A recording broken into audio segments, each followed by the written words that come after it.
I gotta make sure. I want to figure out how to like connect the TikTok. I hear TikTok is solid with stuff. Oh, with the Uh, AI software. Stream. Hello, YouTube. We are live. Well, no, it's like the. I mean, I do want to do that too, but I'm not sure how that works. So it's just something I don't have the time to learn about. That's fair. But I do want to stream it on TikTok. Like the algo there might be the move, is what I've been hearing. But like more the merrier type of situation. Oh yeah, absolutely. I mean, we're But already on Twitter. We're on the Twitch. We on here the on the Twitch. YouTube. What's up, YouTube? What's up, YouTube? YouTube is cool.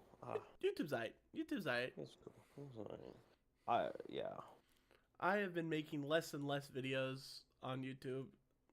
It's okay. Now you have videos coming out every week. Yeah, got that out. Without a doubt. Episode 20. Wow, Episode crazy. 20. 20. If you told me this is gonna be a 20 episode commitment, I would have not believed myself. I would have been like, let's stop here. Yeah, it definitely would have been one of those. It's like, how do we get here? Okay. Let's go here before. Oh, my boys are dominating. Oh, nice. That's always good. Up 13 Ooh. in the fourth. Ooh. Nice. I mean, Cleveland got the best of us. Yeah. So like, I hope y'all take care of them. Because they weren't that great. We just didn't play that. Like, we're just a young team. Oh yeah, Young boys. Orlando's got a ton of potential. Hollow is my boy. Like, wow. He might save us. He might finally save us. He might be the one. Unless he leaves to a bigger city again. But, we're used to the pain. I was gonna say, how many times has that happened? He's not a center. He's not a center. Dwight. He's not a center. He's not a center. He's not a center. It's fine. It's different. It's different. Tell yourself that, small market. He's not He's not. Stop it! Don't do that.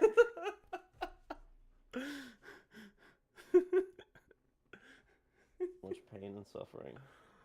Oh man. Ursula's return releases in 9 days and 4 hours. Boom. All right, we're live. Hello, we are live. Why do I have my ring on? Ladies and lads, welcome to another episode of Lorcana After Dark. I am one half of Lorcana After Dark, yours truly, YbreezY, and today, once again, I am joined with my co-host, the one, the only, Nye from Nye's Lorcana. Oh, baby, let's go. So much to talk about. We didn't even plan that, by the way. Brilliant. That's how natural. good this show is. It's all natural, bro. It's all natural, baby. Oh, we're natty. We're natty. Natty like the Yukon team. But there's so much happening. It's just much. Like, it's hard to keep up. Enchanted got revealed before we got all the cards, which is, I don't know how I feel about, but it is what it is. It's a thing that happened. Yeah. How do you feel about the new style? Because I know we had set 2 with the paintbrush kind of theme to now like dark background situation. So like the Into the Inklands Enchanted was like an art museum style. Yeah. This one is like I keep on calling it like the light in the darkness kind of thing, because you got like that like near pitch black background, and you got them like radiating light. Right. Oh, that's that. The theme is cool. We got 4 of them. Which one's your favorite and why? Diablo, because Burb. Burb is the best. I like Burb. Burb is the best. Like you Burb, I love Burb. Like you have Llama, I have Burb. Burb is good. We like Burb. For sure. For sure. That and the Diablo card is awesome. I love it so much. Well, you and Franz, which will be our first guest, have did 7 different opinions about said card. Yeah. So, I do want to hear about 2 different takes. I like the card. He's like, this is the worst card of all time. The wall does look cool, isn't it? I don't think he said that. I don't think he says that. I was there when they were talking about it in This Week on Ink. Which, by the way, if you're not here, you're probably over there. Shout out to the two lovely boys over there. If you're not here, how are you listening to this? You're gonna no. They're gonna come back to this. They're gonna rewatch it, and then it's gonna be one of those things. You know, it's gonna be the future of the world. True. Yeah. So.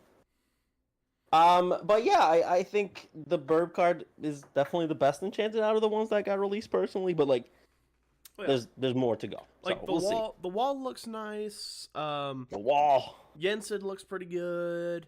We got that mini. Like if Diablo didn't exist, mini would be my fave. Like Mini's great. Mini is great. I like mini. I'm excited. The cards I won't be able to pack, but you know, it'll be fun. I'm 6 boxes in right now. No Inkland. Oh, that's right, because you're moving, yeah? What? No. Are you moving? No, I just 6 boxes in. No, I'm just saying, like, I was 6 booster boxes in the Inklands. Wait, and you didn't open any? I didn't. The first one I opened was for the set championship participation packs. Only pack I got that day. The Along Came Zeus. Hey, pretty cool. It was one of the only, like, it was, other than Cusco's Palace and Kita, that was the third one I wanted. So I'm down with set 3. It was pretty good. It was a pretty fire one, yeah. Oh yeah, I got the final cards I needed for my complete play set. I saw they complained about a little mail situation that happened. Yeah, this thing. Look at that. Oh, look at that. That's a curve. We don't want that. Look, it came in, like, I'm not gonna reveal the person. Good, but like, this was what it came in. Like this R&B, was it. We're done. There wasn't any top load or anything like that. No protection at all. It just kind of But TCG everything player. Yeah. Well, it was TCG player. Oh, was it like a verified type of situation? No, I think it was like just a person who had. I learned my lesson. But it happens. Yeah, it happens. I mean, It can't be the first time, right? Like, that happened. They happen from time to time. It is what it is. Luckily, I already got a play set of kit, so we can work out. I can release my anger on this. Oh wow, it's actually. Wow. I'm so strong, you guys. Now you're fully committed. Now you got to do it. Yeah. There we go. Bang. Yeah. See, don't TCG player sellers don't do what that guy did, because the cards are not cool. Like we need our cards to be playable, and if the cards aren't playable, it's kind of unfortunate, especially like, you know, uncommons. Like, gotta take care of it. I spent $6 for this. Oh, ouch. Oh yeah, the shipping and handling stuff. Yeah. But I do like that they have blue... happens. So this is the first time I've ripped a Lorcana card. I'm glad that they have blue core. That's actually pretty cool. Blue core is important. Blue core is fantastic. I like blue. Even though, like, it's one of those things where you never will find out until it's too late. Yeah. It's like, oh, was it gone forever. But, good card destruction. Are you familiar with those, like, TikTokers, YouTubers that do that crazy, unnecessary, disrespectful thing of, like, destroying cards and then opening packs? Oh, the flip it or rip it? Yeah, those, like, they'll hurt my feelings every time. Bro. No, back when I was playing Magic, right? Some dude just like walked into the store, bought I think it was like, I can't remember which set it was, but it was like a big expensive set, right? And they come out, flip it, rip it, they rip up the rare, and they're like, oh, what is this? Oh, $20 rare, okay, whatever. And I'm just like looking at him like a 12-year-old knife and just going like, you just ripped up a card that's worth my entire allowance. Yeah. And he's like, do you want it? I'm like, no. Okay. So I got a ripped in half $20 card. It's playable, I promise.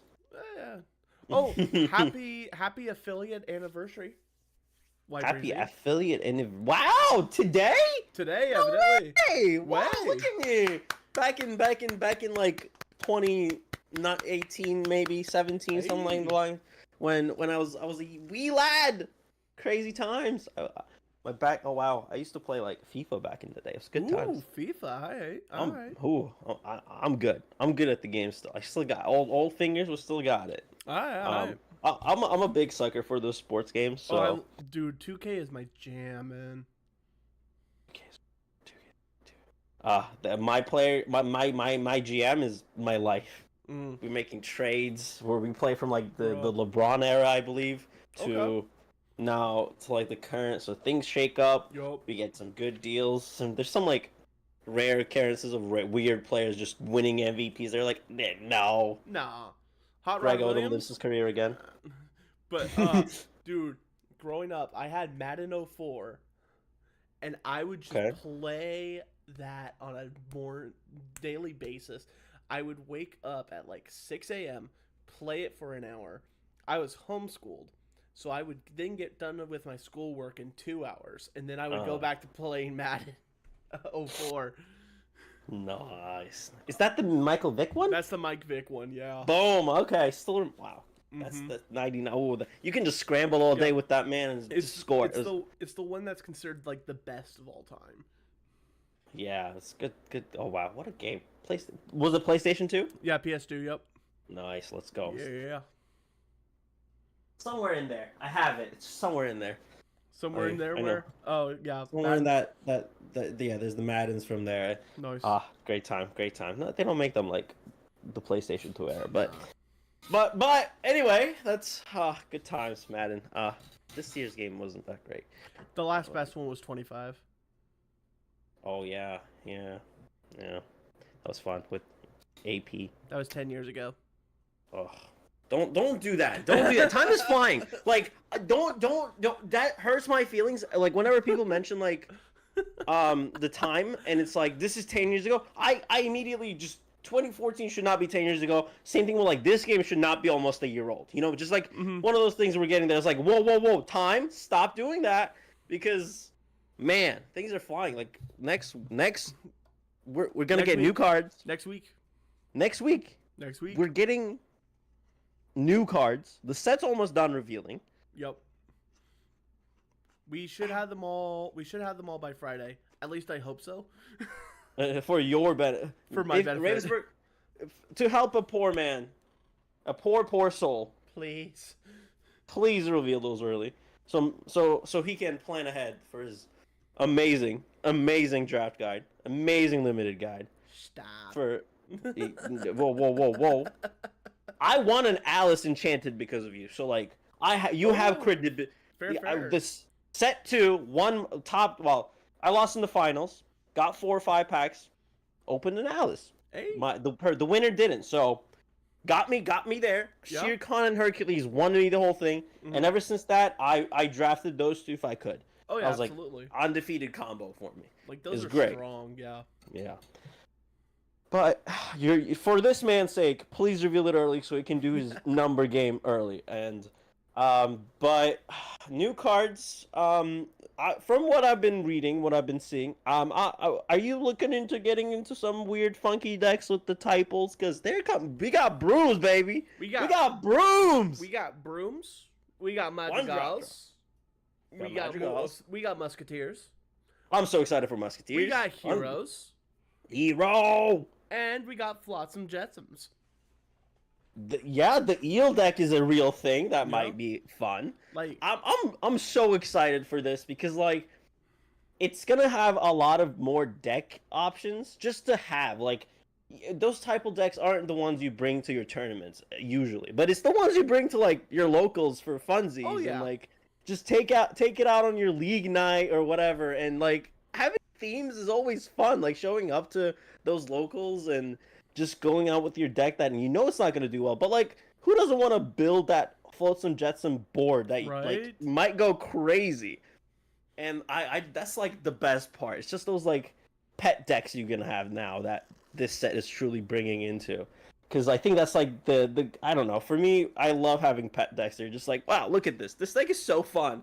If it works, it's really good. Oh yeah. And we don't have a lot of those right now, so this is gonna be, I think, the first set that we can finally visualize and bring into life. Princess decks were not really functioning well, but this one seems like they will engine through the whole time. Oh yeah. I mean, ever since we saw Moana of Motunui, people have been trying to like solve princesses. Right. And it hasn't been, but I feel like these are doable because Musketeers have been trying to be figured out too from set 1. Yep. And the colors, the color combination is already kind of a gift wrapped good option, and now we're gonna have like the Musketeers that are brand new Musketeers, like the Mickey, just incredible stuff. Incredible stuff. I think the biggest issue is like if you're gonna play Amber Steel, why are you playing Musketeers instead of Steel Song? Right, but like again, that's the same reason why I'm talking about it. It's for casual. It's for fun, and it's fun to have fun. It's like, fun to go have to your fun. league. Quote YbreezY. It's fun to have fun. It's fun to have fun, and I think this set is gonna have more of those theme decks that you can bring and actually have a decent time. Like Musketeers in set 1, I played it. It was not playable. Like it was just, it just didn't do well. It was funny. It was just. Right, it was funny, but like if it didn't feel rewarding to pull it off, and you didn't have a lot of resources to pull set things off. And now with this, I think you can more opportunities. Like same thing with the eels. Like if you float some board up, it's mean. Yeah. It's mean. And it kind of curves out pretty decently enough, and then you can discard 2 cards and play big Flotsam Jetsam. Yeah, brooms too. Brooms are fun. Brooms are fun. I think that's like where my fun stuff comes in. It's like I want to build those decks. That's where my true excitement really comes from. And if they're actually like, if I can win about 50% of the games with these, I'll like not 50, but like if I can win a decent amount of games and like potentially steal some good events out, like good local days out of it, it's worth it. Like. That's my experience with like card games. It's like I want to play Musketeers, or for my time it was the Elemental Heroes for the Yu-Gi-Oh fans out there. Just always a decent deck, sometimes topped, but never really.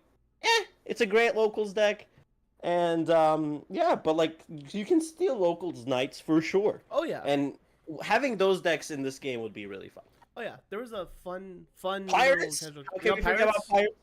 RMB's gonna make it meta. I mean, if anyone can, you probably will. Like the lab team, you just crazy stuff.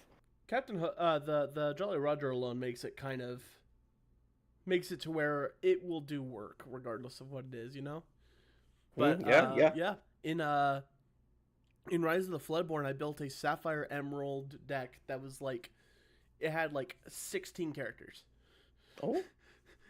And all it did was it played actions, and it drew cards, and it ramped, and it just did a bunch of weird things. One of the best things that it could do was turn for Rogue Mickey. If you remember Artful Rogue. Gas, okay. Which was whenever you play an action card, chosen character can't quest until your next turn. Right. So I could go turn 3 Detective Mickey, turn 4 Shift Artful Rogue, sing Let It Go. Sauce. Put that in your inkwell, that can't quest. Sauce. Sauce. See, that's the sauce we need. Those are the did it do okay? It did okay. Awesome. Yeah. I mean, we were all still learning the game at that point. True. Rise of the Flood. I feel like that's so old now. Like Rise of the Floodborn. Like I remember, I remember the misery going through that three month of just like it was tough. It was tough. But we're done. We're over. Now we speculate what's next, what's good, what's bad. There's a lot of people with different opinions on it, and I really don't have any. So like. I just can't come up with like I'm not good with like this is gonna be great because like it's just not gonna we didn't data this, it's just opinion, and like if I give that it's not gonna work. I said Pack Tactics is gonna be a crucial card in the meta. It didn't. It's great in multiplayer though. I still stand by it, but like I don't want to say anything silly anymore because like now people are gonna be like I remember that time you said something silly. I'm like yeah I did. Hey, remember when Cusco card wasn't Cusco enough? We're not getting Cusco. Speaking of Cusco, this is a very serious matter for me. This is very, very important, and I'm gonna take a second to really acknowledge this issue. We're gonna get really close. There is no Cusco card as of right now, right? This is a real fact in the year of 2024, around May. There's about how many cards left? Like 30 cards left to be released, give or take. Yeah. I've been looking at the numbers, the categories. The letter K is very limited, ladies and gentlemen. This is a serious problem. Cusco can only be a ruby, a sapphire, which I don't think is gonna happen, or amber, which also like. So that really leaves truly ruby, but we hold on to the other two, and I don't want to say we won't get another Cusco location, but we're not gonna get another Cusco location. And there's no lot. Like, there's only one song from the movie, truly, and I don't think that's gonna be in the game either just yet. Yeah. Wait. Yeah. The intro. Yeah. Yeah. I wish they do snuff out the light, like just as like a thing, because it's such a good song. Yeah. So again, Cusco Watch isn't a very scary situation. The last time this happened, we got Cusco's Palace last day. Mm-hmm. Last day, Eric was like, "Hey, by the way, there's new things called locations, haha." And look at all of them, and Cusco's Palace was in there, and like but it's getting tough because I don't think the location is gonna be available. So that leaves like an item. Cusco's poison. That's the only one we have left, truly, and I don't know now. I'm getting scared. I'm getting really, really scared. Hey, so far we have like a 67% success rate of Cusco being in the set. 50%'s not terrible. No, it's 100%. Cusco's Palace counts. We had the word Cusco in. That counts. We're 3 for 3. So like the streak is going. So this is the first one. I don't know what I'm gonna. I'm scared. I can't live like that. Can't live without a Cusco card being revealed. I need to be able to pack it every time there's a new set. No poison would be difficult, and like, it's tough. But I don't know. I just as this channel depends on this,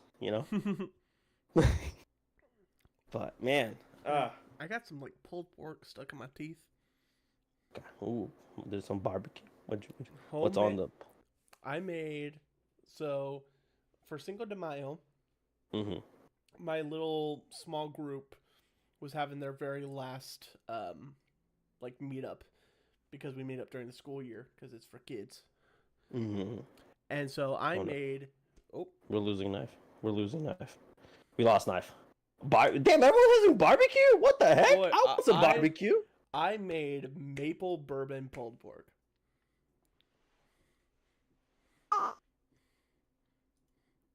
Yeah, boy. Oh my god. Oh my god. Oh. It is the thing that I bring to Super Bowls. Okay, it is the thing I bring to graduations. It's the thing I bring to funerals. It is cooking. It is the thing that I bring is my maple bourbon pulled pork. And we made tacos with it. Oh, that sounds... And nachos. Damn. Mm-hmm. Wow. That's... Cinco de Mayo. Happy Cinco de Mayo, everyone, by the way. Hope y'all had all the good foods. Had some maybe some tequila. What? Maybe some... About to get some maple and bourbon smooches. Yes, sir. R&B. Yeah. You know the vibes. And you didn't even save... You made Bivens want some barbecue. Hey, if you're ever in the middle of nowhere, Missouri, and you give me 10 hours head start, you might have to make us barbecue in Chicago if y'all go. Just saying. I mean, I'm making barbecue for Team Condo, or I'm making my secret sauce burgers. No one's safe from R&B smooches. Nobody. I am ready for all the smooches. We'll cuddle the night away. Impact. What's up? What's up? People Yo, coming in. what's People up, coming in. Impact? What's up? Impact TCG, former guest of Lorcana After Dark. Our friends of the show, YbreezY and Knife, friends, all that. Impact can't get it. Impact is a handsome man. I get it. I respect it. Oh yeah. Beautiful, beautiful face. That smile to die for. God damn. You know, girly watches this sometimes. It's like, what the hell are you saying? Sometimes the girly. Hey, girlie. Sometimes she tunes in and I'm like, what are you saying to these people? I'm like, sometimes you gotta just, Is she jealous? Does she get jealous the way you speak to R&B? No, I don't think so. I don't think. I get lost in Zach Viven's. Like, it was so hard to talk to him when he was on the show. I was like, wow. Especially with the bling he had on. I was like, woo! Hercules on his neck. That's that drip. That's that ice cold drip. That weight on that Hercules card. Whoo! Anyway. Bling, but yeah, bling. Of course. I should do that. That's a good idea. Might steal the neck into a card thing. Logan Paul style, you know? Oh man. I hope he gets demolished in that fight. Oh, you're talking about Jake? Yeah. Oh yeah, Jake. Oh my God, that's a whole different topic. That's gonna. Ooh. Yeah, I mean, he's in a lose-lose situation anyway. Like if he wins, he beat a 51-year-old. He backed out of the fight. Wait, what? Whoa, what? Now? This happened like recently?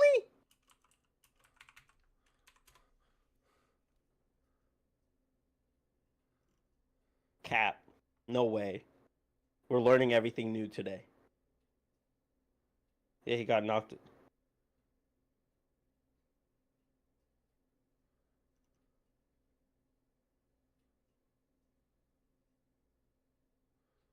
The fight's still happening, no? Yeah, from what I can tell.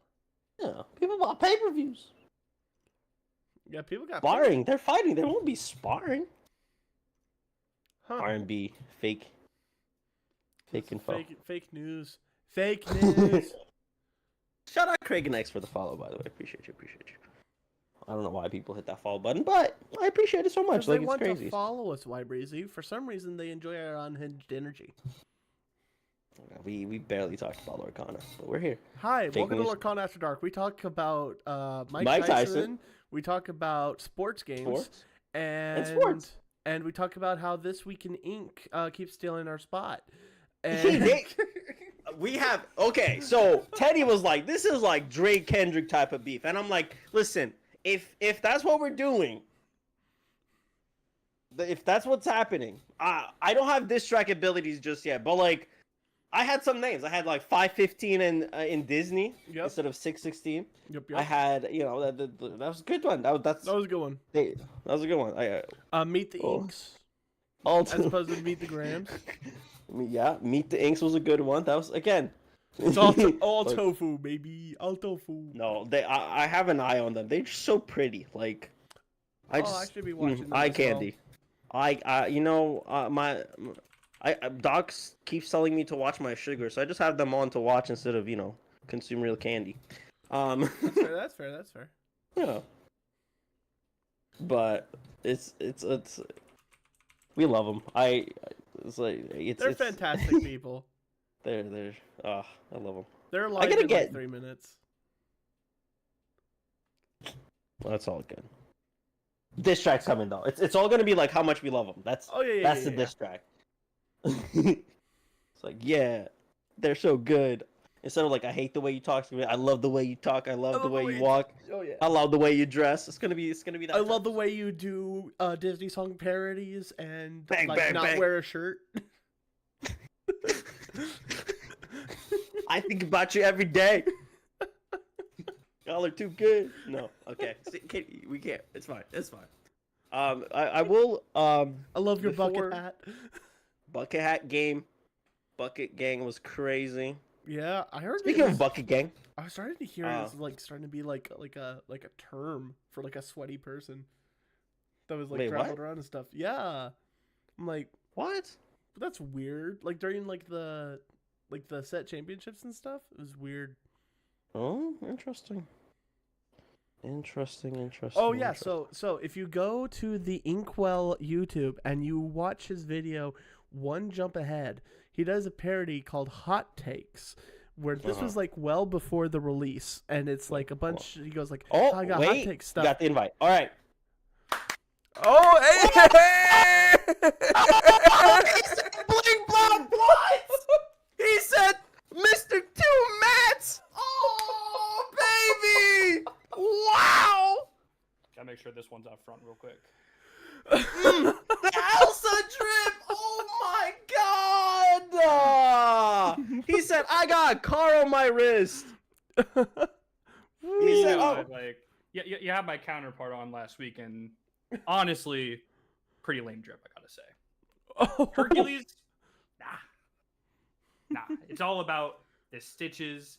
It's all about the Elsas.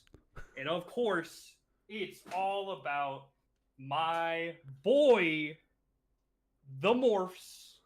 The Morph Brothers. Oh my word! Look at them go.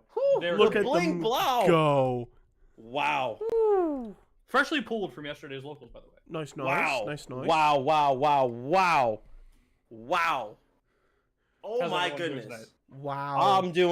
I'm doing so much better that you just showed up with like the amount of like wow. There's so much bling that we bling, just though. saw. Oh my word. Mr. Two Mats. Woo. Wow. But sir, I would say three, but obviously one of them went into this. So. He said, "I own that Ice Queen now." Wow. Man. Well, first of all, not first of all, but like, welcome. thank you so much for being on the show. Wow, crazy. I'm still in shock. Like, you threw me off with a curveball, so I was like, what am I looking at? And then I paid attention, and there was Elsa's. But, sir, Franz, thanks so much for being on the show. Absolutely. Love you so much. Oh, an honor that you want to chat with us. It's a wild thing, but yeah, I chat with both of you guys on the regular anyway. Might as well just do it publicly. Oh yeah, might as well show up. We got our secret plans, our secret projects. Secret? And stuff. All the projects. What's going on right now, you two?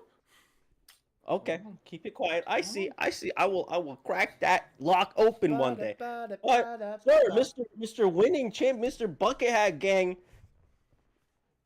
set champions. You took over, huh? You pulled up, you showed out. Yeah, it was pretty crazy. I went into set championships only finding like 3 or 4 that were near me, and then the absolute madman who made that Google Maps. I owe him so much. I owe him his steak dinner. I don't know what, but I owe him a lot. Brad Nelson. Brad Nelson, Magic Legend. Exactly. But I was able to find enough that I can go to 6. And shout out to my girlfriend Emma for allowing me to essentially take 2 weekends of our time and like essentially an entire week to participate in these. I went to the first Saturday, Sunday, Wednesday, Friday, Saturday, Sunday again. Whew. Yeah, shout out to the SOs. Like, shout out to the SOs 100%. that Shout let out us to go the to the SOs, set man. championships. They are doing Like, God's work. They're tolerating our conversation. Thank They you listen for- to like us, like, yeah, I'm gonna shift this and that, and I'm gonna quest that. Like, what is going on? But they listen. They care. They pay attention. So shout out to them again. I'm a goat bounce goat. He was like, Go bounce. what did you just tell me? Like, what's going on? Trying to like teachable, but like trying to gets complicated real quick. Yeah. Jargon, but yeah, big thing. 2 weekends, like you said, that's like a huge commitment time. Like, ouch. I needed I'm a heavy trading card game player since I was like in middle school, and I got like a $20 allowance. I bought like whatever I remember it was the original Jace Vraska dual deck. Yes. That I spent my first TCG money on. Oh, okay. And then I played Magic a total of like 3 other times. Hey, all right. But since like from that point on, I've been playing TCGs in a in a good competitive sense. And then once I got out of high school into freshman year of college, which is when I was actually making my own money, that's when I was able to start really getting competitive into card games. And from that, mostly Vanguard, Hearthstone, but mostly Vanguard. And from that point on to literally these set championships, there was almost never a time where I actively was doing something that I told myself, yeah, I'm going to be burnt out if I do this and then keep going the way I'm going.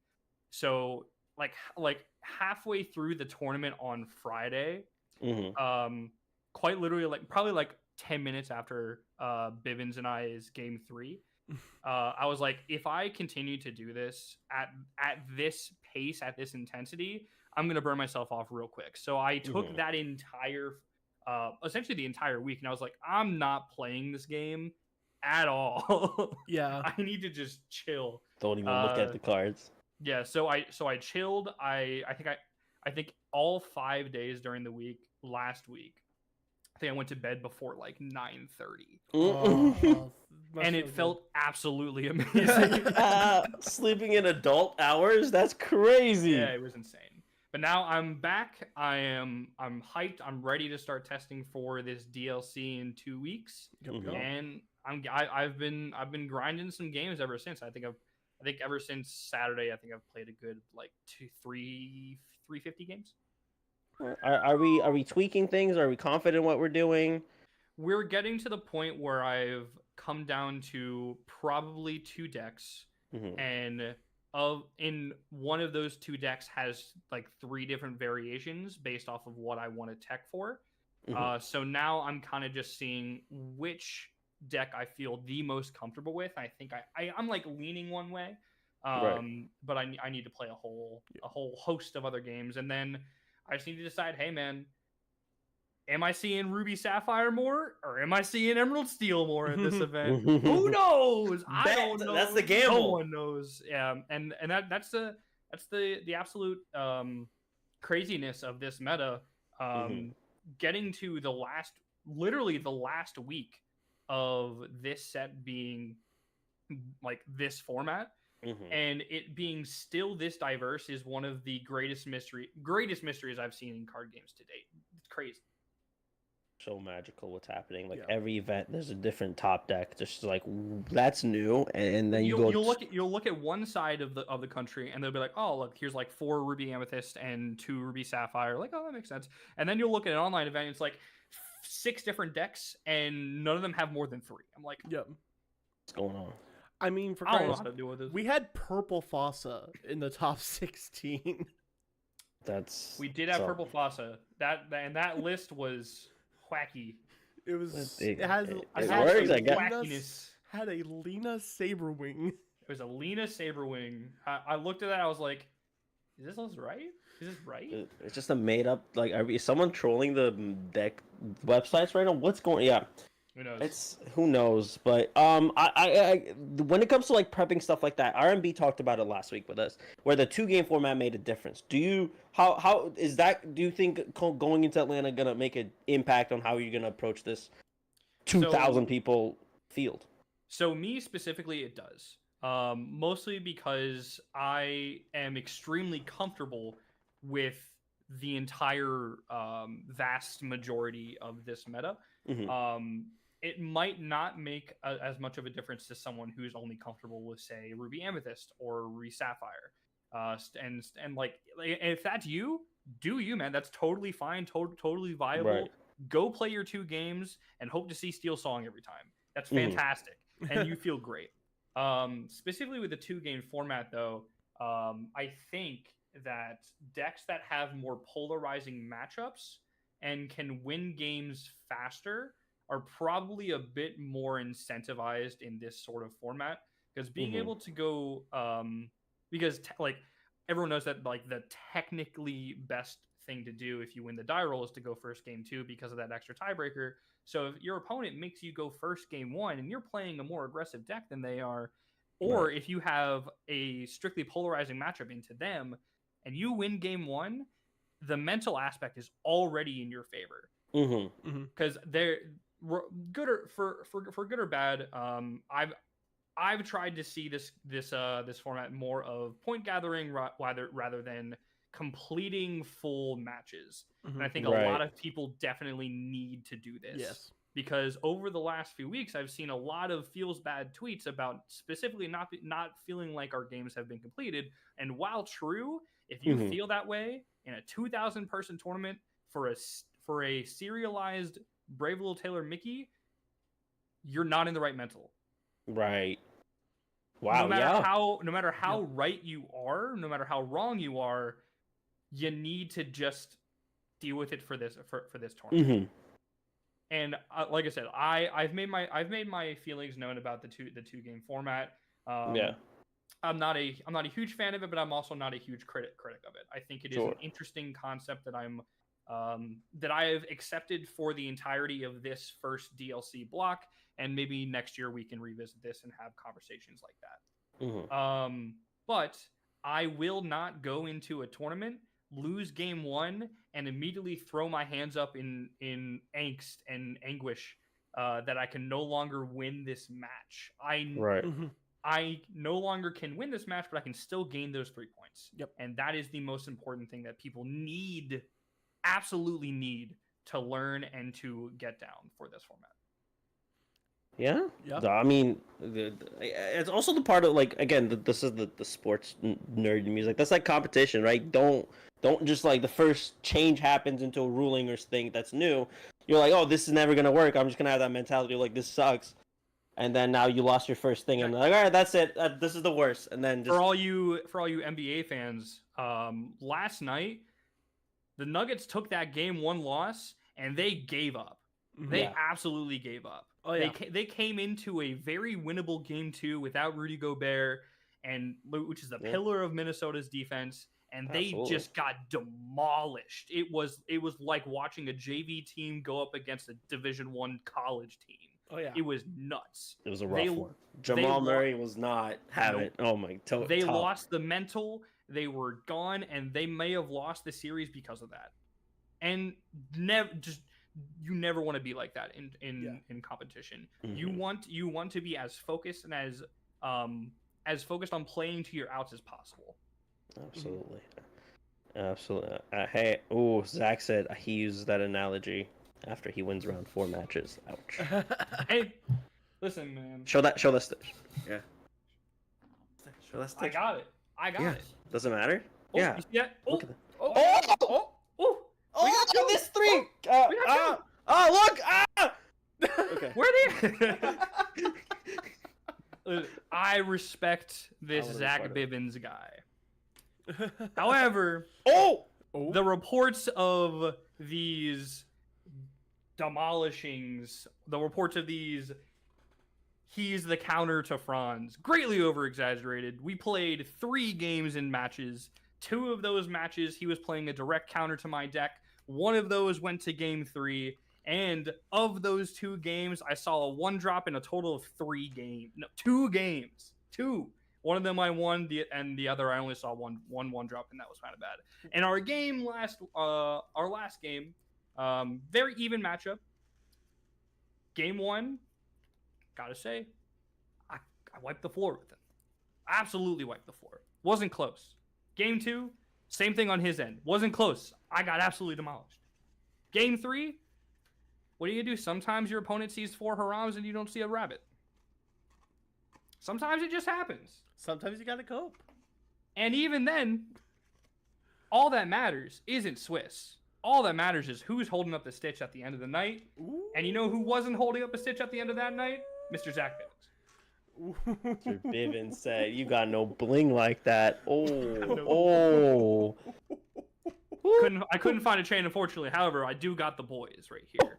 He said, I'll hold him there. I'll hold him here for you. I'll hold him here for you. I'll hold him right here. Stacks. Ooh. Them is fighting worse. Wait, Atlanta might. Atlanta is. Road to Atlanta is happening right now, ladies and gentlemen. Listen, Bibbins, play Zach. I'll tell you one thing right now. You best get ready to get a bucket hat fitted, boy. He said, "Bucket hat ready." Woo! This is the level of just like we want to stay in Lorcana history forever. this is like we want this. This is amazing. They're gonna feature match you. Like this is stars align situation. This is gonna happen. It's gonna be hilarious. Like they will rig this. But like if side match, if down the road one day, it'd be great. Do you guys see at the recent YCS there was a beef match between Connie and someone, and there was like just a whole crowd. The whole crowd was watching. It was hilarious, man. Crazy stuff. Beef was like the guy was like, "Oh yeah, you suck," and he's like, "No, I don't." No, I don't. And then the guy lost. The guy lost, and the guy lost. Yeah, it was great. Yu-Gi-Oh! Beef, sir. It was its own. Oh man, Atlanta. It's gonna be a crazy time. It's gonna be huge time. But like, it's in a weird time frame where like I know they wouldn't done the Ursula's return in that time frame anyways, probably planning and all that stuff. But it's gonna feel weird opening all your packs, getting your singles, experimenting, and then just be like forgetting about it.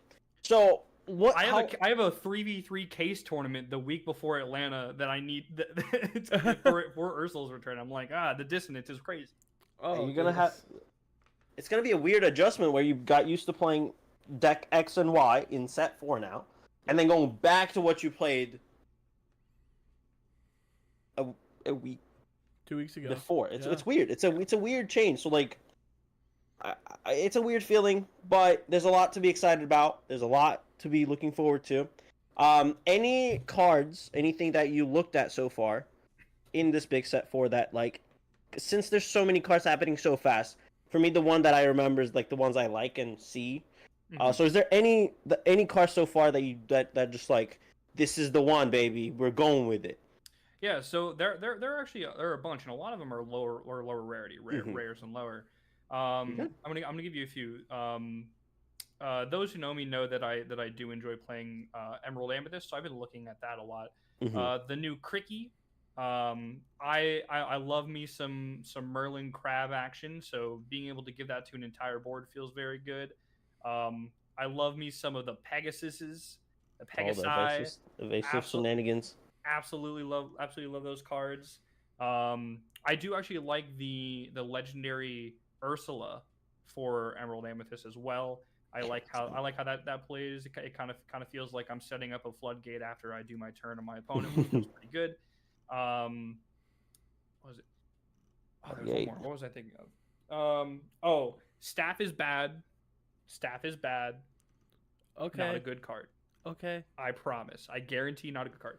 Okay. Oh man. What was I thinking of? There was another card that I thought was. I think brooms are actually going to be a deck now. You think so? That's the we're getting broom type. Yeah. So the Yinsid and the Mickey are both very good. We finally got a 1-drop broom and a 1-drop broom along with anything that says reduce cost by 1. Something's there. Yeah. Something is there, and it just needs to be cooked. Well, so what you can do right now is like you can turn 1 that broom, turn 2 play Yensid, crack the broom, draw 2 cards on turn 2. Hell yeah! Love to see that. If you want, I think there may be something with Phil and Heroes. It seems Phil's great. Pride Lands. Phil's such a win more. It could be. I think if there was ever a time for a Rockstar deck, a full like Rockstar deck, it's gonna be this. But if it doesn't happen, then Rockstar is just relegated to be a shift quest for 3 sometimes. I think. What's that one in Kanto? The one that quests for like 4. Isabella. I think Isabella seems like a very good card. I really like that card. At any time, and from now until forever, as long as there's going to be those cards are good, then the pseudo tutor. Yep. Are we calling this a tutor? I'm just going to call it a search. A search. It's a searcher. I feel like I did the Rhoda. That's what it felt to me instead of hand. It's just. But... It feels similar. Like if we ever get good cards of that'll always be in consideration. Madrigals, yeah. Madrigals, yeah. That the word was on my tongue. I think Diablo is bad in constructed and insane in sealed. Yes, and multiplayer. I agree with you on that. I kept hearing you saying like it's not good. I'm like multiplayer and sealed. Yeah. No, it is an insane card in any limited format or multiplayer. But as soon as you step into construction, this card is awful. Do not play it, please. I'm gonna draw 3 in multiplayer, so see y'all. Exactly. I'm just gonna be like, hey guys, I'm gonna just draw a bunch of cards, do your thing, have fun. So I'm excited. Super goofy, I think is really interesting. Super goof. I think one, the ruby. Yeah, I think people are going to like now that ruby amethyst. Like I think with that, like having surprise 2 lore, just out of nowhere that can banish another character with the challenge. Yeah, already had that. Yeah, we kind of already have that. It's a problematic card, right? Like we have Goat Fox. That's the same thing. It's the same thing in one card. Yeah, but you also get to keep the goat in this situation. That's true. So it's essentially surprise 2 lore that threatens 2 more on the next turn. Oh yeah. It's gonna be only goat wasn't an issue at all, right guys? No, it was fine. It was perfectly clean. Didn't cause any issues. Wait, no, okay, cool. Yeah. It's crazy. Instead of playing the 20, we're playing the 15. That's what's. Yeah, we just cut the game in a quarter. That's pretty good. Yeah. Fun. Yeah, oh, my goodness. other than those, like it's very passing thought-esque on these cards. Like I haven't really had the time or the want really to test further because I have Atlanta. I have Atlanta in 2 weeks. Exactly. Atlanta is the number one. Like, Atlanta is the bigger goal. things to worry about. Exactly. Don't distract your energy to things that won't matter for that. Like after Atlanta, after you score like 25 points, you can I'm going 43, baby. 43. 43. You know, miss that top cut just by 1 point. No. Get that 45. Surely they're cutting to at least 128, right? They're not gonna put 2,000 up to 2,000 people in an event and be like, "Yo, we're cutting to 64." Top 3.125%.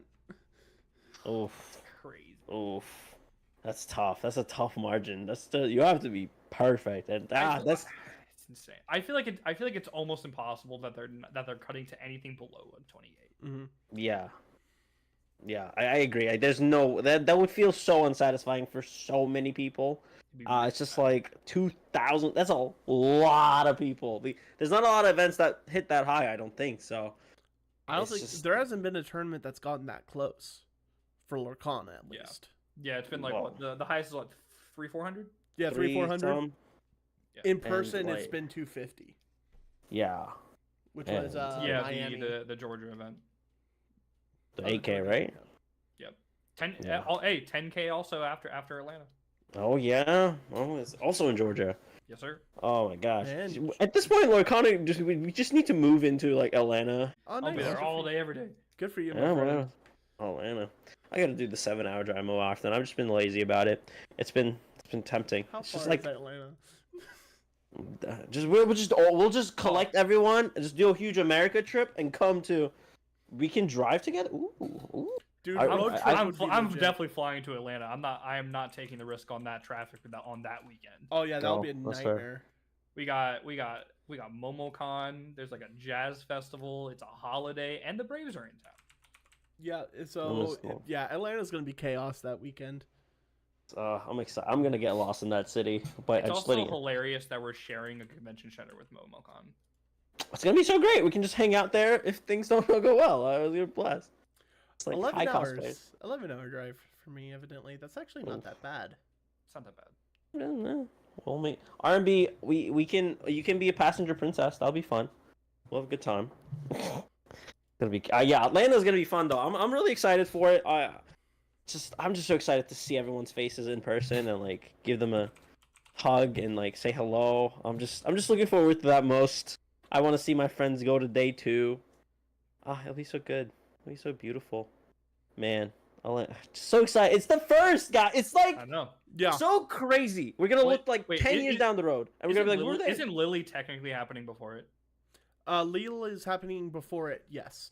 Europe isn't real. It's like time zone things. Yeah, it's the same weekend, but France is ahead in time, so France. But we don't care about Europe here. We are NA, brother. They're all NA asleep. brothers. They're all asleep. NA over brothers. NA brother. There. Hey, brother.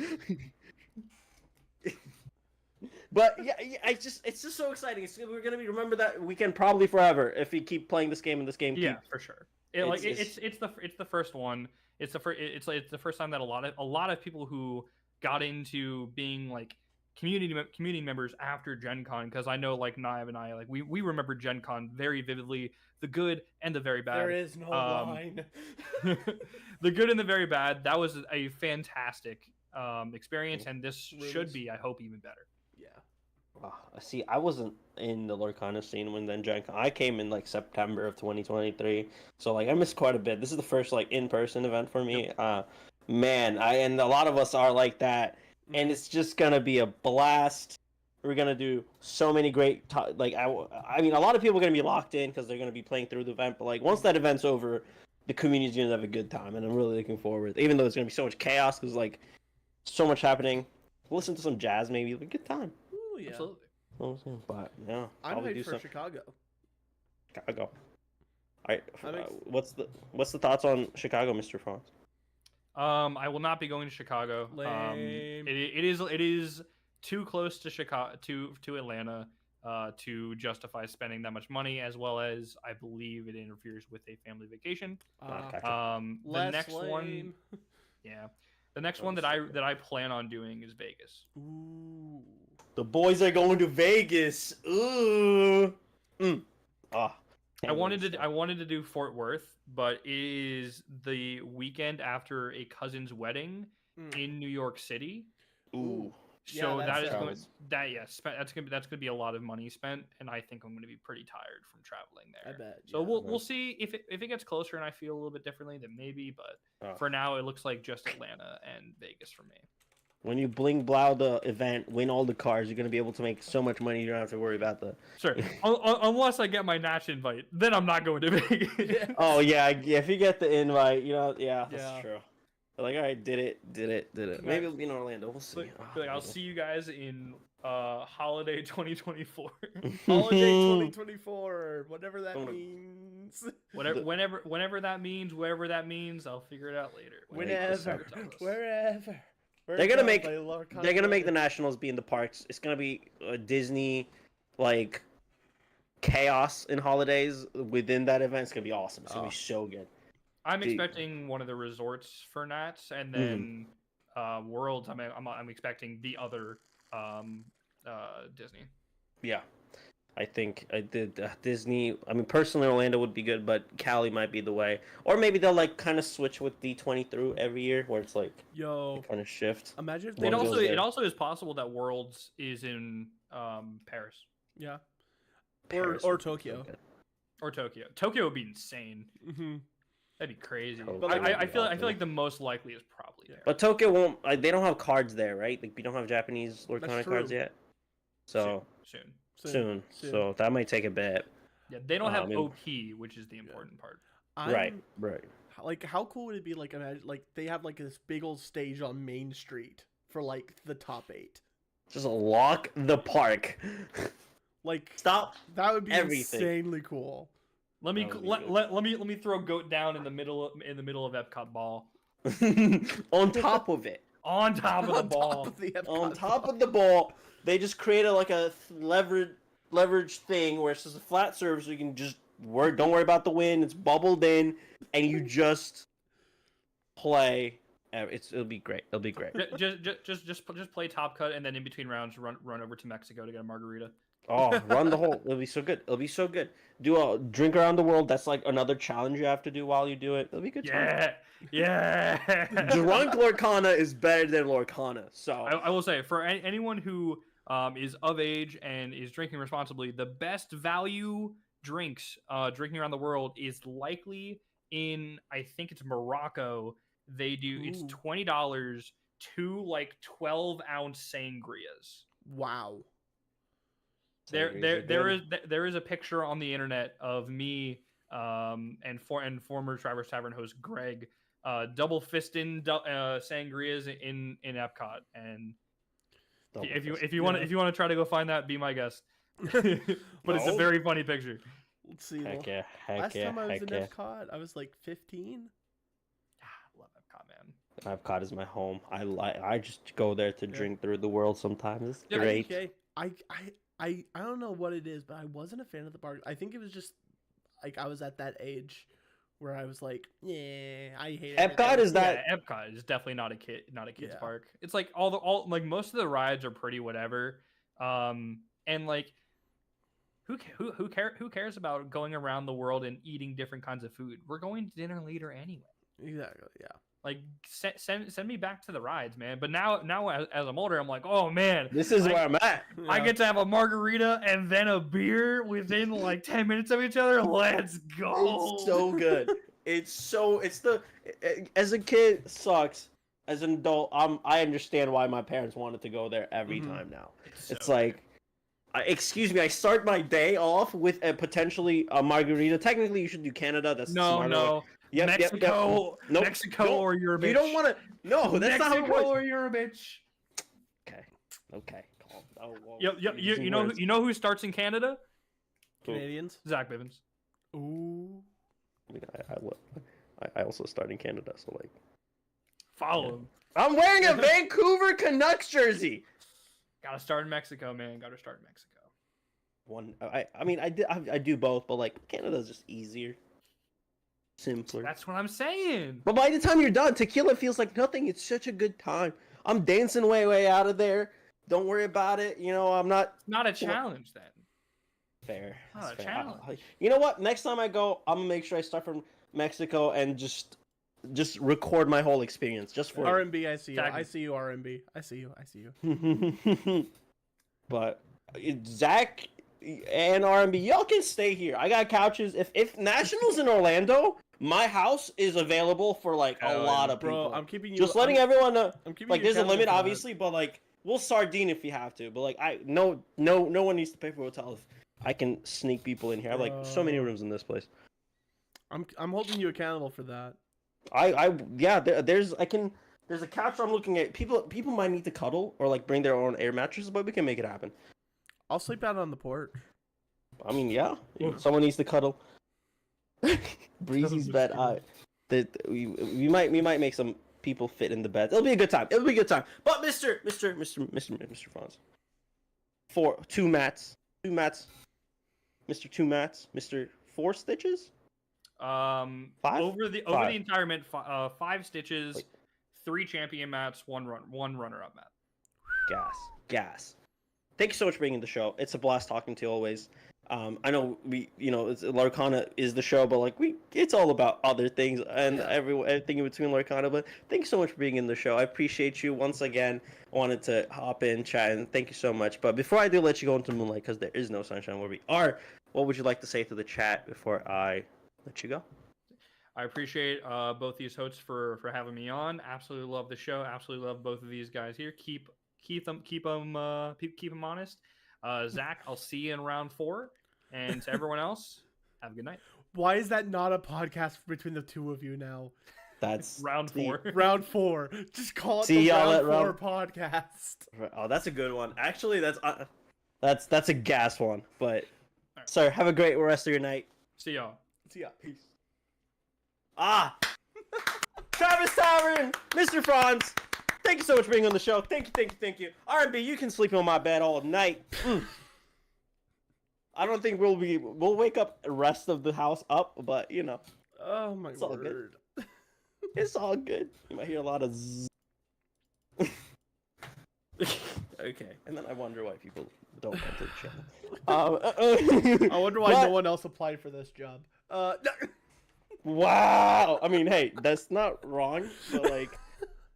Humble be like, and I watch. Humble, we're gonna be giggling. We're not keeping everybody up. Yeah, we will. We'll giggle. We're gonna have tickle fights. If you're wondering what we're talking about tickle fights, nothing else. But yeah, that was a great time. We love the right. I love. Wait, by the way, Voltaic LV, thank you so much for the follow. Wow, thank you for joining the squad here. We chat about everything. We talk about giggling like schoolgirls. That's what we do. We chat about everything but Lorcana. I mean, hey, but like that's kind of the point, right? That's why the show exists in the first place. Like, we talk about the game, we talk about why we love it, we talk about the good vibes, but like, not the person. We're not. When it comes to limited, I'm asking you, but like, oh yeah, it's all about it's about community. We chill and we. It's all about the community. We give it back to community. Like, it's just. This podcast is goated because Zach Bivens did get on the show. Now Franz got on the show. The Goat Slayer apparently is what his nickname has been around. Just what is the thing that counters Goat? Nothing. There's nothing. We need something that keeps. There's no interaction. Like, there's no interaction. But like the moment you introduce like a negation, it's like, ugh, that's a floodgate. We don't want to. Aladdin. I mean, yeah, that's it. But like. Still gains him a lore. And just I don't know. It's a tough one. Let it Goat is just because let it go would trigger it. Yep. You can't stop the goat. He's getting you something. You right? can bounce the goat. You can banish the goat. You can put the goat in the inkwell. You can't stop the goat. Yeah, R&B, we're playing Tekka in 2024. Yeah, sure. Okay. If anyone does, go crazy though. Actually, like, if I see a top, yeah. Tekka. I'm like, Tekka. What is that? Tekka with pocket watch. I mean, if you pull it off. Yeah. I'm assuming we're talking about the Steel Legendary. Discard Kuribo. And they don't gain the lore easy. Ooh, yeah. Ooh, shout out Kuribo for that. Yeah, if I can just do that, that'll be great. If I can just sneak in other cards from other card games, that'd be great. Like, I promise it's gonna work. I promise. If I can just negate Goat effect and discard, golden.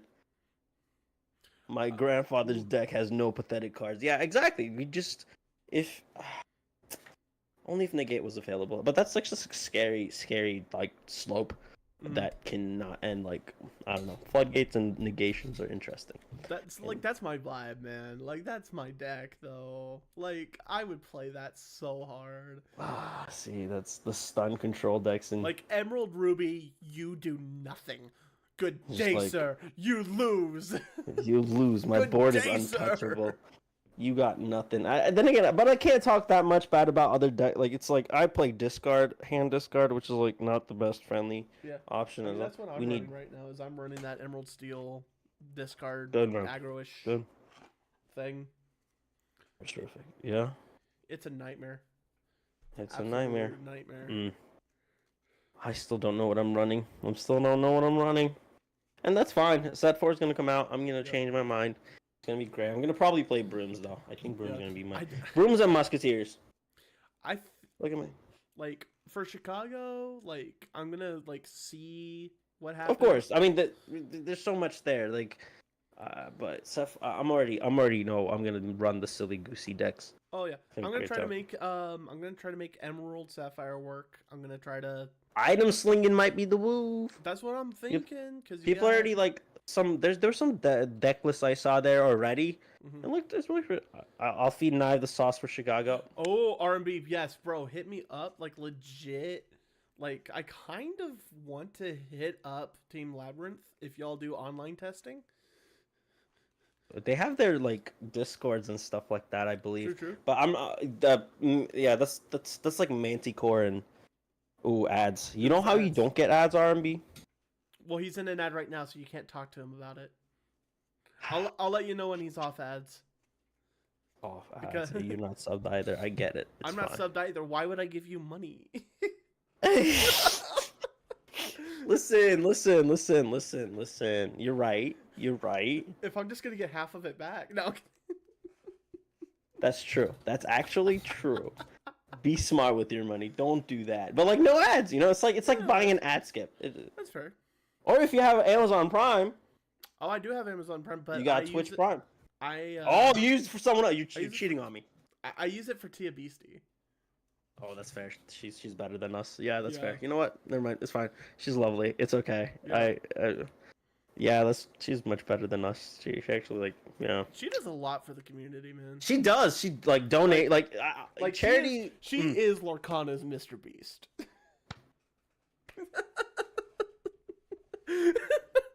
The show is yours now. The show is yours. Good job. We did it. Bye. Bye. You did it. It's awesome. You won. You did it. I won Lorcana After Dark. And it was all during that time.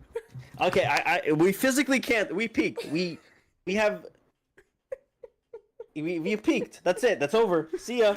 We did it. Chat. It doesn't get better than that. Pack it up. Just pack it up. Pack it up because that just won. We did it. We did it. We did the thing. We have peaked. That's it. That's over. This show is over. We did it. We can't get better than that moment right there. That's it.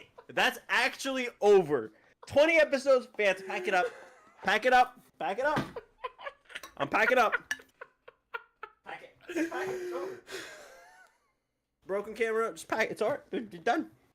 You peaked. We peaked. Life is done. Life is complete. This show is a concept over. We did it. We did it. We did it. It's over.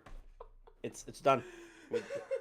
I've declared that this show is officially over after we have peaked, and you missed it. It's one of those things, R&B. He dropped a bar, and we just can't. Okay. So... That's it. We won. Shout out to Thea, by the way. I love her so much. Oh yes, shout out to Tia. She's amazing. Oh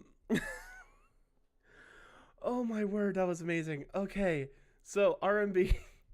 What were we gonna tell R&B after the ads? Why this show is over? Why you've decided to be peaked? No, before that. Oh, before. I don't know. That thought is done. I'm over it. This show's done. Like this is it. This is the finale. Congratulations. We did it. I won Lorcana After Dark. You have beat us. You have beat me. Oh yeah, you can subscribe. Yeah, you can subscribe, and you don't get the ads. Oh, something about Labyrinth. Oh yeah.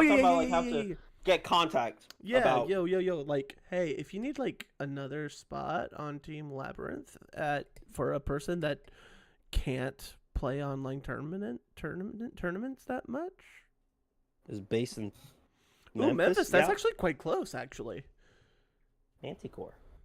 That Labyrinth is actually quite close. Shout out Manticore. Yeah, shout out Manticore. Shout out my glimmer wheel partner. May that show rest in peace.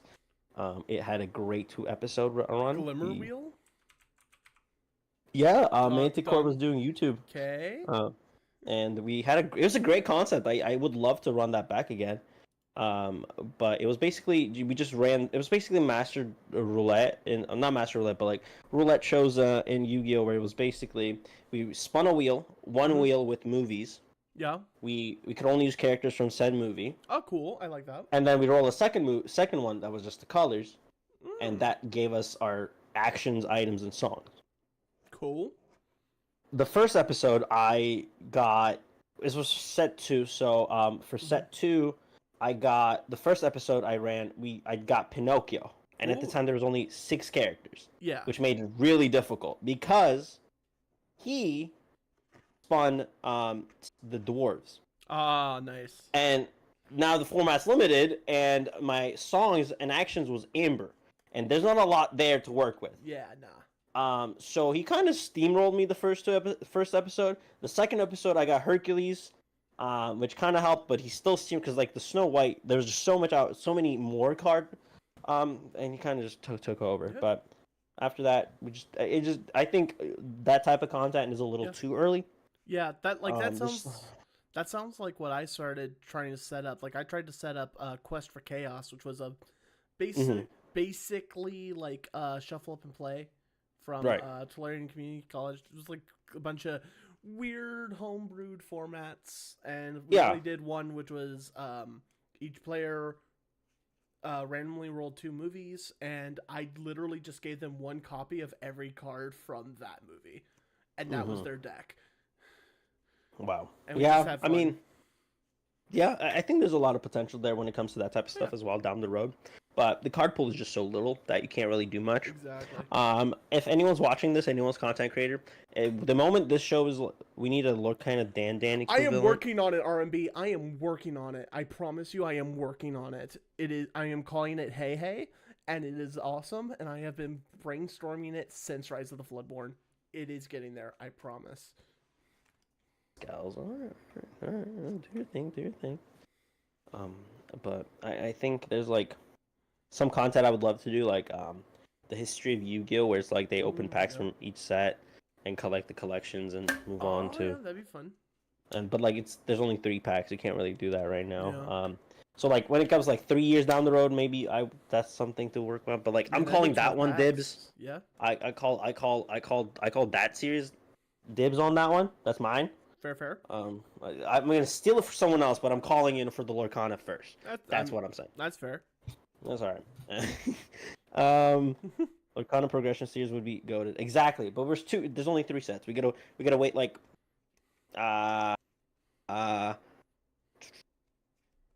like 2 years at least. 2 years for 12 sets.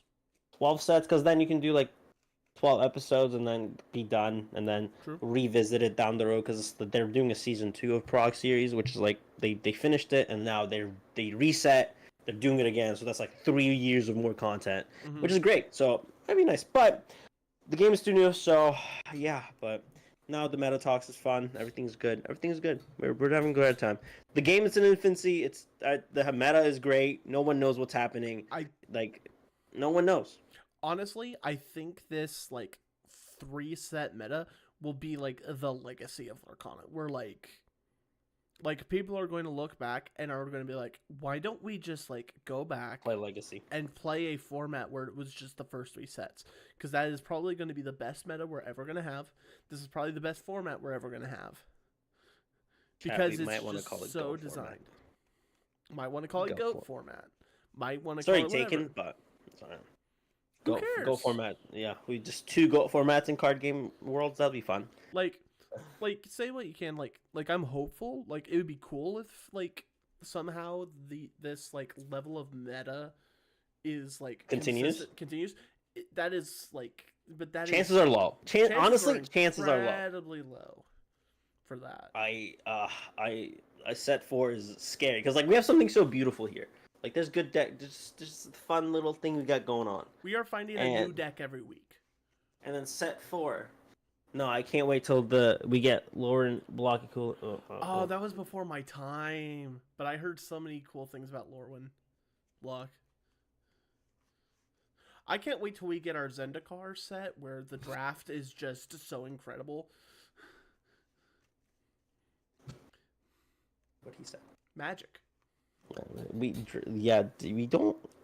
I don't know what the most healthy. I think Edison format was like one of the most healthy Yu-Gi-Oh formats. It was just so much, and like now that people are revisiting those like older formats and the way deck building changed throughout history of Yu-Gi-Oh, like people are looking at a different perspective, and like it shifted the meta of a previous meta. Like Edison formats like 2010 Yu-Gi-Oh, but the way deck building changed over the years, it kind of created a newish dynamics within that format itself, which is really fascinating, I think. So it'll be nice to do that with Lorcana one day, just be able to look at things and play it again and so on. But I don't know. I'm just excited.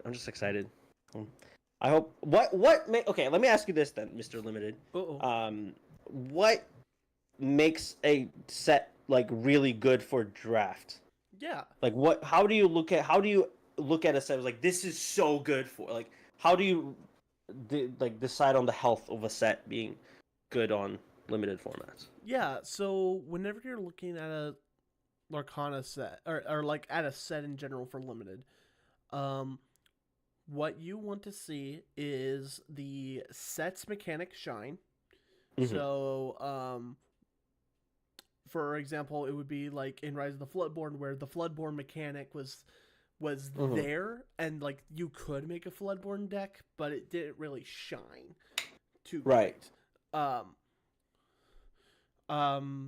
like that's kind of like a little. I would say that's like 1 point towards it being a good set. 3 points would be if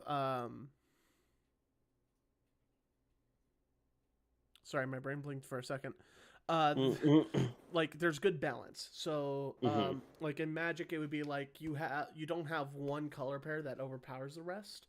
I guess in Lorcana it would be like you don't have a certain archetype that breaks it all down. Like if for some reason in this next set, heroes is just the way to go, and if you draft anything else, you're going to do terrible. I see. This set has a lot of potential for it to be good because you got a couple themes in it. You got the madrigals, you got the heroes, you got a couple things. Another thing that you want to look for is having good rares, but not too good rares. Like that perfect balance. How would you? So not Maui, but like Hercules, or like what are we looking? Yeah. So what we're looking for is we're wanting to like avoid Rapunzel's. Something that like if you R&B out here speaking French. I want some omelet with cheese, fromage. Fromage. But yeah, so like we want to avoid rares that if you have them, you are going to win guaranteed. There haven't been really many cards in Lorcana that are that way. There are a few. Like Flaversham. Flaversham's kind of harder to work through in limited. But like it was still good. Right. But that's kind of like what we're looking for is like we're looking for rares that you want to play, but not ones that are going to decide the game all by itself. Okay. Yeah. Yeah, and so what a perfect format, like a perfect limited format, would be one where if you sit down at a table with 7 other players, all of you have a good deck with a unique theme and style. Right. That does not have a, like, I win right now card. Gotcha. Okay. I see. That rarely ever happens. Ultimate, I mean, just because that's how things work. Right. But one's gonna be better. I mean, what's important is that whenever you're doing something like that, as long as it's designed to be fun, it will be a good limited set. Right. There have been a couple limited sets recently for Magic. Some of them have been fantastic. Others have been absolutely like terrible. Lorcana's, because of the way that Lorcana's decided to do limited. Yeah. It very much. It is very blobby. So like, how so? So like in Magic, you still have that land system. So like you have to choose 2 or 3 flavors.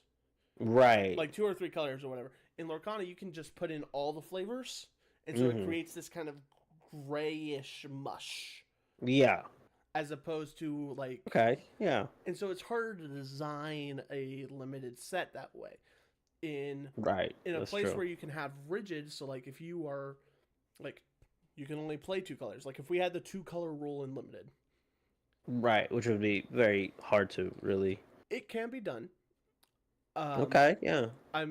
There is a way to do it. But it would be in a way to where it is less Lorcana. If that makes sense. It would be a lot more strict, a lot more punishing if you do it wrong. I see. But yeah. Yeah. But like if we were to go like, okay, you can only play 2 colors in your draft decks. Cool. Now the designers can go, okay, in this limited set, we want Amber Sapphire to do this. We want Sapphire Steel to do this, and we want Ruby Amethyst to do this. They would be able to do that. However, the way that we do it now is like, okay, I'll grab this bit from Sapphire, this bit from Amethyst, this bit from wherever. And so you can't really have distinct themes other than like madrigals, musketeers, heroes. And so I think this upcoming set's going to be pretty good for limited because we have a bunch of types. Yeah, you can just pick out madrigals if you want to and just be able to play. Yeah. But R&B, it is possible. Just not in a. It would be in a way that. I mean, yeah, that's essentially what you would have to do. R&B. I actually did, which is basically what me and the team actually back before we knew the rules of limited. Me and the team actually like started designing our own limited format, and what we did was it was 2 colors. You could only draft 2 colors, and 40 card decks. And if you couldn't get to the 40, you could use inkwell cards, which were basically just cards that could only be inked. I see. And it worked. It also didn't work, and like it's a fun alternate way to play Lorcana. I think maybe instead of having it be just lands, you could have them be puppies, like Dalmatian puppies. Puppies. That'd be great. But then that would break cards like Rockstar and stuff like that. Oh, so it'd have to be something. It would have to be something else. And so it's just it's complicated. I think that would change a bit. I think I guess from that information, I think they will want to focus on like that typo stuff quite a bit if they want to focus on that set's limited ability. And I think this would be a good one, like you said, because I would love to just see what the Madrigals can do in the format. It would be very fun to see how they function, because I don't know how playable they're gonna be in. There's potential. In constructed, it'll be a bit harder from what we've seen. So limited, they might show up, and I'd love to see those function. In limited, there's a lot. They have a lot of vanillas. Mm-hmm. And so good numbers on them too, right? There's some non-vanillas. Like there's a good couple pieces. Mm-hmm. I think it could be very fun to play in limited. It'd be nice to get the searcher in there. We really want to see that one coming. Yeah, you want to get the rare Mirabelle that gives all your madrigals an extra lore, and then you'd also want to find Abuela. Yeah. I'm really looking forward to play some. Hopefully, if they fire some drafts here this week, whenever Ursula comes to town, whenever he decides to return to our humble abode, if you will. Oh yeah, it'll be exciting. But I'm about to invite our second. Speaking of humble. Oh my God! Wow! Didn't even. We are peaking tonight. We are. This is journalism right now. We are beyond our. Eric Switzer, take notes. This is journalism. Wow. I can't write that good, but wow. But Mr. Humble joining our humble abode. Hello. Mr. Labyrinth Humble, thank you so much for being on the show. Thank you. Oh my goodness. Thank you. Man, the round of applause. I didn't even do anything yet. We gotta get you hyped. You look amazing. I gotta make you feel amazing. But thanks so much for being on Lorcana After Dark. No, dude, thanks for having me. Honored to have you. I'm slowly collecting the lab infinity stones, so we're gonna get to all. How many are you at? I know you got 3. 3. So am I number 3 or number 4? You are number 3. Oh, it's a good number. So I gotta get the only problem is some of the European bros are a little difficult because it's late. But just tell Bjorn to not go to sleep. I don't think he wants to do that. But before we get into all of that, I do want to say thank you again for being on the show. But as the first time guest, I do have you ask the question to kind of learn more about how this happened. Why did we get into Lorcana, and kind of get the journey of Mr. Humble's humble beginnings, if you will. Well, let me ask you this question: what Lorcana? Why Lorcana? How? How Lorcana? Go. So I had played, obviously, probably with a lot of people. I started with Pokemon way back when I was younger. That evolved to Yu-Gi-Oh. I played Yu-Gi-Oh for way longer than I probably should have. I played Magic Magic got boring. I played Pokemon. Magic got boring. Wow. Well, so like, okay, it didn't get boring. I didn't like it. That's fair. It turns out that I enjoyed Magic because my friends liked Magic. That's fair. And then when I moved away from my friends, because I lived in North Carolina for 2 years because my wife's job moved us up there. Mm-hmm. It turns out I didn't like Magic. I only played it because my friends played it, right? That's so, fair. like, I had also fun facts. Little side note. I thought I was bad at Magic because I live in Florida, and everyone in Florida is so cracked. good. Yeah, that's what I've been hearing. So I thought I was dog at Magic, and then I moved. I moved to North. Yeah, I moved to North Carolina, and I had like. Not now. I think you would probably know what this is. I played Gates. Oh, I love Gates. I went to like my local like game shop or whatever. It was modern. I didn't have a modern deck. I only had a Pioneer Gates, and I was like, I'm trying to make friends. I guess I'll play this. I went undefeated. Mm-hmm. Oh, Gates is good. No big deal. Gates and I was like, oh, am I good at this? Turns out no one wanted to talk to me because they were mad that I was beating them with Gates. So then I quickly realized like, oh, okay, I guess I can't play this. So I started playing Pokemon. Pokemon was really enjoyable. Lorcana got released or like was on the verge of being released, and my wife was actually like, yeah, I'd play that game with you, and I was like, cool, I'll sell out a Pokemon right now. Because like I'm always gonna pick the game she'll play with me. Yeah, of course. Yeah, so that's kind of how I ended here. R&B is like one of my best friends. We live like 20 minutes from each other. Oh, wow. We played Magic together, and again, he enjoyed it. I didn't. Like, I was always the person. So like I had vendored. Do you know the card Godfarer's Gift? Yes, Godfarer's Gift. Yeah. Yeah. So that deck made me vendor that deck 3 times and quit Magic. But it was also just my favorite deck. Like I couldn't help it. It's a fun deck, yeah. Yeah, it's great. I love that deck. I also hated it. So like I remember at like SCG Orlando, I got by this guy's first event. He literally was playing like the red white Gideon deck. Yeah. He had opened the structure deck, added 1 Gideon and 1 Glorious End, and was like just registered in the event. And he got me with a Glorious End Gideon. And like I dropped from the event. I took my deck box, my deck, my sleeves to the nearest vendor and said, "How much?" He said, "I'll give you 20." He said, "I'll give you $20." I was like, "Deal." Yeah, wow. Deal. But no, Lorcana's been great. It's been like the most fun I've had playing TCGs in a very long time. Pokemon was a very close second. There was a few things about Pokemon that like kind of didn't enjoy, but that's just me being nitpicky. Yeah, I mean, you didn't even mention Yu-Gi-Oh, which is fine. It's just understandable. That game's yeah. Look, man, I played up until E-Dragons, and like after that, I couldn't do it. The E-Dragons were something else. I will say, I'm not sure if you're Orlando, right, YbreezY? Oh, town. I'm not sure if you're familiar with the Game Academy back in Tampa before that thing imploded and doesn't exist anymore.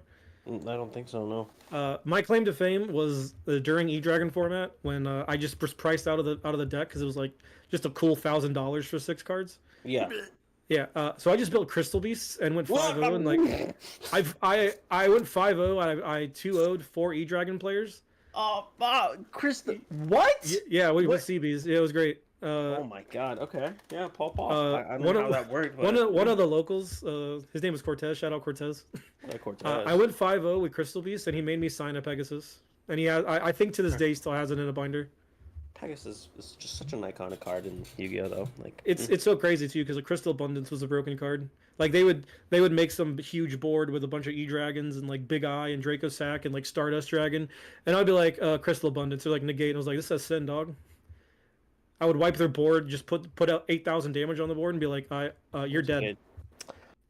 Wow, pulled off some magic. That format is the like just tier 0 format, super dominant. Oh yeah.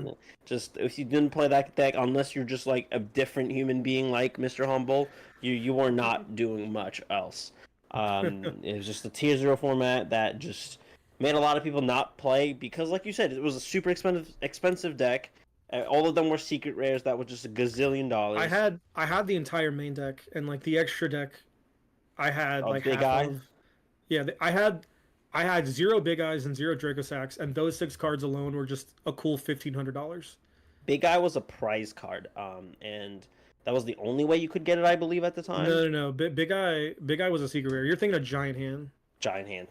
Giant Hand was a prize card. Big Eye was just a secret out of number. like whatever the set was previously. Draco Sack too, right? Yeah, Draco Sack was a secret as well. I know you're getting none of this, dog. I'm sorry. Look, we can talk Magic too. I'm well rounded. No, wait. This is Lorcana After Dark. I'm sorry. We should probably talk about the game that we're playing. That is no longer, it's not flooded with different. Yeah, that one. That one. Wait. Oh. Where are you? I gotta get the card. I can do that too. Oh yes. Oh wait. I have that one. It's just in a binder in the bottom of my closet, so I can sell it in 15 years and retire. Bro, there you go. Like... Yeah, just no big deal. It's pretty good. It's a good card. Yeah, so cool. Mr. Champion's over here. Shout out. Did you get the mat? I did not. No. So again, I live in Florida, so every event I go to is a shark pool. Yeah. R&B shows up and everyone else shows up. Well, no. Brennan shows up. Yeah, Brendan DeCandio. I just show up. I went to an event, a set championship, on a Tuesday afternoon at 1 p.m., thinking it was just going to be the freest stitch I've ever gotten in my life. And then Ryan walks in, and then DeCandio walks in, and then John Sweet walks in. It's just literally the Tampa Goats, and I'm just like, well, this was fun. This was a great day. Cool. I'm glad I called out of work for this. Thanks, guys. Really fun time. Yeah, Florida, Central Florida is a hot pot of all gremlins out here. It's crazy. It is a bunch of Degens, man. I'm not gonna lie. It's a bunch of really one of them. Players. You are one of them, sir. I try, man. I try. Got the stitch. So got humble. good. Sorry. What'd you say? This is So humble. That's actually where my name comes from. Yeah. Is that the story? So I played competitive Halo for quite some time. Ooh. I played for a year when Halo Infinite came out. Mm-hmm. But because Europe and the EU entered the HCS, the name that I was currently using was no longer allowed. It was Scheißkopf, which is bad words in German. So I had to figure out what to rename myself, and I was talking to my wife, and she was like, well, what are you going to name yourself? Here's a couple things. I was like, I don't know, I just feel like I'm so much better than all these players. She's like, wow, you're so humble. I was like, that's so good. That is Lady Humble. Great creative team right there. Awesome. Yeah, she's the best woman a guy could ask for. I'm lucky every day. We were talking about Franz earlier about how that's a big commitment. We were for set championships, events. The SOs are MVPs of this whole experience. Dude, you have no idea. I was having trouble with a couple matchups back in set 2, set 1, and I taught her how to play a deck, and then she would just do reps with me. So she is just easily, if she's watching, love you. Aww. Beautiful. But yeah, it's just we take people take away weekends just to go and play the card game, and having that conversation and them being okay with it. Just I don't know. That's such a big important piece, and it helps them. It helps the have that. No idea. Yeah. So it's the reason part of the reason I didn't play in the 5K last weekend was because since the 10K, it has been every week has been nonstop, doing something for Lorcana. I'm doing an article, I'm doing a video, I'm doing a podcast. Always something. Talking to someone. And eventually, it finally started to slow down, and they were like, are you going to play the 5K? I was like, I don't want my wife to divorce me, so yeah. Being able to balance that is important as well. Shout out to Ryan and Rachel, too, because, honestly, if I don't think my wife would go to me to events if Rachel didn't show up to, hang out with her, which is, RM Bay. She might be. I think she's in the chat. Right, she's in the chat. RM Bay, more like RMVP. They're going. That works. Yeah. They're going through their ads right now. They're going through ads. No, RM Bay is actually subscribed. She's not going through ads. Unlike RMB. She's just the brains of the operation over there, obviously. But shout out to everyone. But how's the Labyrinth experience been for you? How was that? The Labyrinth experience, man, has been insane. Again, shout out to Ryan, because I don't think I'd be here. I definitely wouldn't be here without Ryan. He really kind of championed me to get me on the team. It wasn't until the 8K in Georgia that Lorcana Bro and Zenulos also was kind of like, hey, we need to get him on the team like ASAP. Yeah. I had other offers from different teams, but I'm always gonna pick the one that's gonna like put me in the same team with Ryan, because like again, even if it wasn't for the fact that like we were just solid players, he's just one of my best friends. So like I'm gonna go where the homies are at, you know. Yeah. Ironically, the card Dragonfire is what kind of got me on Labyrinth. Really? Yeah. So like, I don't want to sound pretentious or not humble. No, this is a show with the Cusco guy. We are not about that. We don't. If Ryan has defeated the ad boss, he can probably back me up. A lot of my lists, and like when I say a lot, I mean like the majority, like are typically 2 to 3 weeks ahead of what everyone else is doing at the time. So when I brewed my red purple list, I was like, yeah, Madame Medusa's like cool, and like we should play a couple of them at least. But you know what kills everything is Dragonfire. Yep.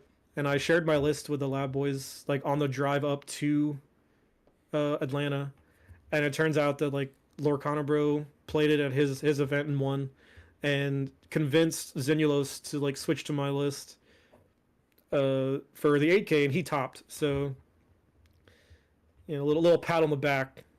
Yeah. You cooking? You're the master chef. Chief. Well, we're almost there. Yeah, that's my profession. Like I am a chef, so like it works. Cooking in the kitchen, in the lab, figuratively and literally, because there's so much. There's bars. This is actual bars after actual bars. Like, wow. We gotta write these down because like this week on Ink, we gotta give them like a non-distract, which is the like positive, but we gotta use these bars because they're stealing. They're in our turf right now. But they're anyway. live right now too, and they're talking about Hades. Hey, they're talking about new cars, which maybe we should.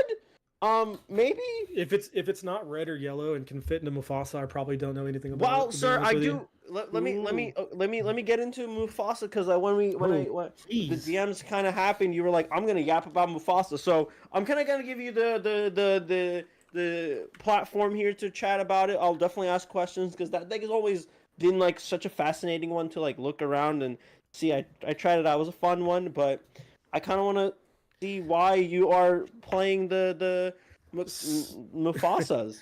So, to like be completely honest and point blank, right? Like, red purple's boring, and I got tired of it. Okay. It's just like I want to play red. Red is my favorite color, like IRL and in the game. Knive, you'll probably understand this. Like, I don't like playing red in Magic because it's damage-based removal. So for those reasons, I don't like silver. Like I'm allergic to steel. Won't play it. Tried it once, hated it. Hated myself. Hated my opponents. Didn't want to. Never do it again. But red is essentially the color black in Magic. Where like, why would I want to Zeus something when I could just Dragonfire something, right? Like, why would I put 2 damage on something when I can just kill it? Right. Like, it's the difference between Shock and Doomblade, right? Like, which one would you prefer? So I knew I wanted to play red, and like red's just got a bunch of really strong board removal tools, control tools, late game bombs, and I was like, well, how can I exploit this better? Like, I don't want to play blue because I'm not lucky enough to turn 4 B prep someone consistently enough. I played Mufasa back in set 2 and had found some mild success with it. So then I just like started testing it. People didn't like, a lot of people, especially in the Mufasa chat and 20 lore, didn't think that they could 2-0 consistently, and like I thought they were wrong. So I kind of, if anyone had followed me on Twitter for those like probably about a month, I was lost in the sauce for like 3 weeks. Like it was just me against myself trying to figure out the most perfect iteration of cards for Mufasa. It turns out I found it. I cooked it. I got top 16 at the 10K, the online Thea 10K. No big deal. And LOL, JK, you know. Which is ironic because I don't think anyone would care who I was if I did it with something else. If I did it with red purple or red blue or like Steel Song, I don't think people would know who I am. But I did it with Moof, and it kind of blew up. So. Oh, I mean, you're selling yourself a little short over here, Mr. Labyrinth Chef. Trying, man. But people do like the different stuff to do well. Like that's the most like in a content perspective lucrative point. Like the interesting stuff that does well. That's like perfection. So people love it, but like it's just a fun deck too. From like it is. It's really fun. So like. There's a lot of the cool thing about the deck is there's like 85,000 ways to build it. None of them are right. They're all right in their own way. Like you're gonna have, like I'm a 60 character purist because if I have a non-character in the deck, Mufasa will hit it 7 out of 10 times. Straight up. Like I can't do it. There are players that make it work. Like I know there are some players that run like Teeth and Ambitions. There's some players running Be Prepared. There's some players running like Bare Necessities. Sure. When I first picked the deck up, I played 3 copies of Lantern. And out of my testing games, I had 10 Mufasa hits, and it hit Lantern 7 times. Wow. After that, I promptly removed that card from the deck and started seeing immediate success because I just started playing 60 dudes. And it got kind of nuts. Like so then I started testing with set 3 cards. And turns out Chernabog is not fair. Chernabog is an unfair card when all you do is have 60 characters. Wow. The earliest I've played that card is turn 3 after getting wheeled. I can consistently play that card on 5. When you flip it off of Mufasa, you have so much serotonin, it's insane. But Chernabog. It's so great. But you also have like other good cards, right? Like shout out to Bjorn because he like ran the purple variant, which I told him not to, but he still got top 16. So like nuts. Yeah, we were actually working. What the hell was he doing? Malicious and compliance is essentially what it was. Like we told literally everyone in the lab Discord was like, please do not play Lena. That card is bad. He's like, no, but it's good with Crab. And I was like, everything's good with the Crab. Please stop playing Lena. So he complied maliciously and played 1 Lena and then like a bevy of other one-ofs for this Perdita toolbox, which is like another, again, gotta stay true to the name, another humble thing because I've been on Perdita for a little bit and it's been unfair. I'm gonna be completely honest with you. That card's been crazy. Hitting a Perdita off of Mufasa and replacing himself with 2 things has been just look at your opponent and go, what are we gonna do about this? And typically they say, nothing, sir. Please, may I have another? So much advantage. Wow. Yeah. I mean, cooked. Wow. Like I'm not playing any 1-drops, which was like a point of contention with a lot of other players because like doing nothing on 1 is kind of rough. Right. But it turns out that like a lot of decks, like if you just don't do nothing on 1, a lot of decks don't know what to do. Like the Steel Stomp decks will be like, okay, turn 1 Cindy because I need to sing this Storm Ray John in my hand to draw a card, and you just like do nothing, and they go, yeah. I'll like ink this thing in like Quest, I guess, and then you just like play Rush Stitch or the like Queen of Hearts and go, got you, and then they're behind. Wow. Or like the red purple decks that were on Teeth. You just like start Olaf or Mini, and you go, okay, go, and they like ink the Teeth and Ambitions, and you're like, haha, got you. Wow, interesting. Yeah. Just getting the matchups when you need them. You haven't missed a 1-drop. The set championship I played, I did play like 3 copies of Pluto, which was relevant exactly 1 time. And it was into red purple, who started Olaf and wasn't playing Teeth, and I got to play a Goofy on turn 3. Nice. Yeah, it turns out all the cards from set 1 are just still good. Like I had a red blue opponent play a Scar on me and like kill my Mufasa. And he redded it immediately before he saw the flip. He's like, it doesn't matter what it is, I'm just gonna kill it. And I flipped the Pongo, like the evasive Pongo, and I go, would you like to challenge this? He goes, I can't. I was like, exactly. Yeah, it's like, and then I got to untap and kill him because I was at 18. So of course, people get too cocky with their fun little things going on sometimes. I love it too because like people disrespect the evasives, man, and like I don't know why they would, but they're strong whenever you can't kill it, you hate it. You hate it the most. Oh yeah, it's especially like, we have an insane curve too. Like obviously we have like the Doc, Gothel, Rapunzel, turn 4 Maui and or Mufasa plays. But then sometimes you just go like turn 3 Minnie Mouse, turn 4 Evasive Pongo, turn 5 Goofy, and you look at your opponent and go, do something about this. I win. Yeah, like you can't interact with me. You're not playing like many things that can. So I'm just turning my card sideways. Yeah. Do your thing. I'm just gonna play a mini game here. See ya. Yeah. See ya. See That's ya. that's a cool wheel. That's great. I get to draw 7 cards now, which is bad for you.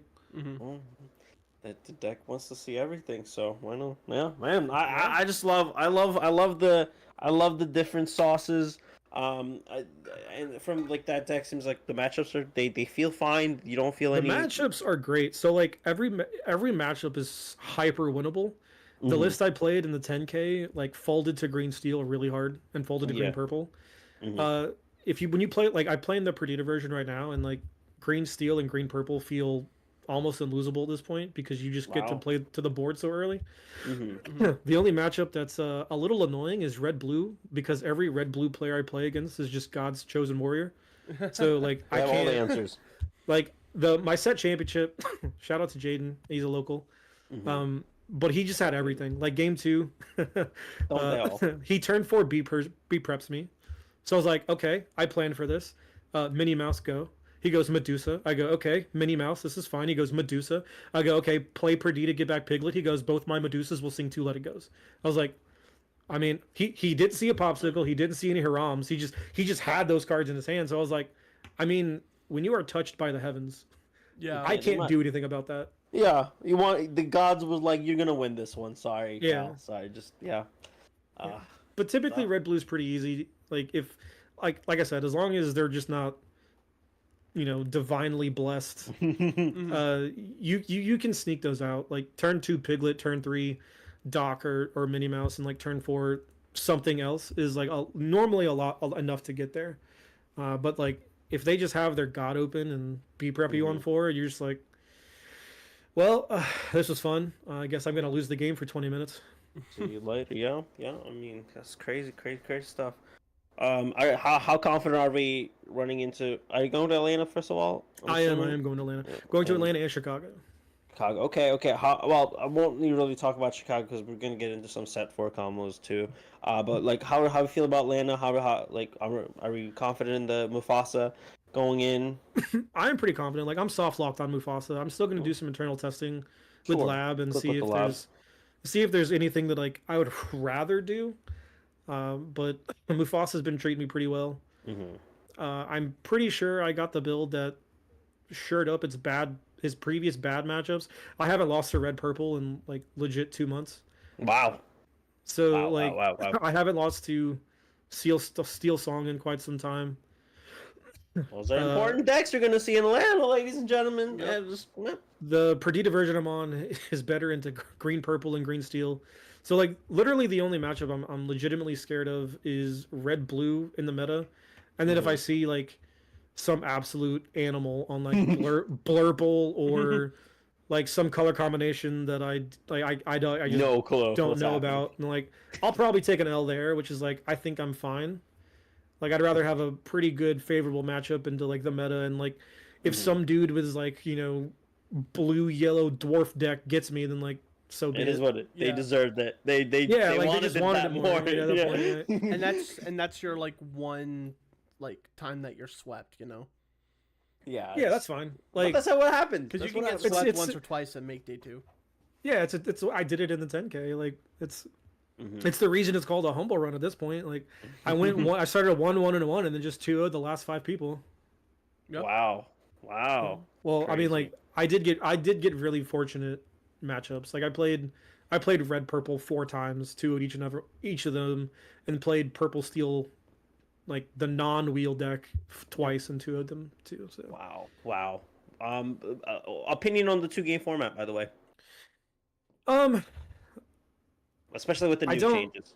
I don't like hate it, but I don't love it. Like I understand where it can leave games like feeling unfinished and like being unsatisfied with your results and feeling like you just wasted your time is like obviously not great. Like we're competitive players, it's not a deal breaker for us. But like we do play this game for fun, right? Like my biggest complaint is it's not fun. Right? Like I think fair enough. No matter what card game you've played, it could be Magic, Yu-Gi-Oh, Pokemon, Lorcana. I'm not sure how One Piece works, but One Piece if it applies. Like you've all had some of your best memories Like it's a grindy game. It's a grindy match. You're going to game 3. It's back and forth, and like you squeak it out. Mm-hmm. Those are some of your best memories. Like I can on like from Magic, from Yu-Gi-Oh. I have those memories still. So like that being inherently taken away feels bad. Right. But also like it also does feel kind of good that you just don't go like 1-1-1 and you just go, okay, well I can go home. Mm-hmm. Like it feels good true. to still be alive, because like for the longest time, like even in the 10K, I was like, yeah, I think I'm just cooked. Like Mm-hmm. I guess I'll play this next round for fun, and then I 2'd my opponent, and I was like, well, I guess I'll play this next round for fun, and then I 2'd my opponent, and then it just kept happening. So I was like, I mean, this feels pretty cool. It ain't done, yeah, I guess, yeah. But also the inverse is rough too, because like shout out Wonder, he went 1-0-8.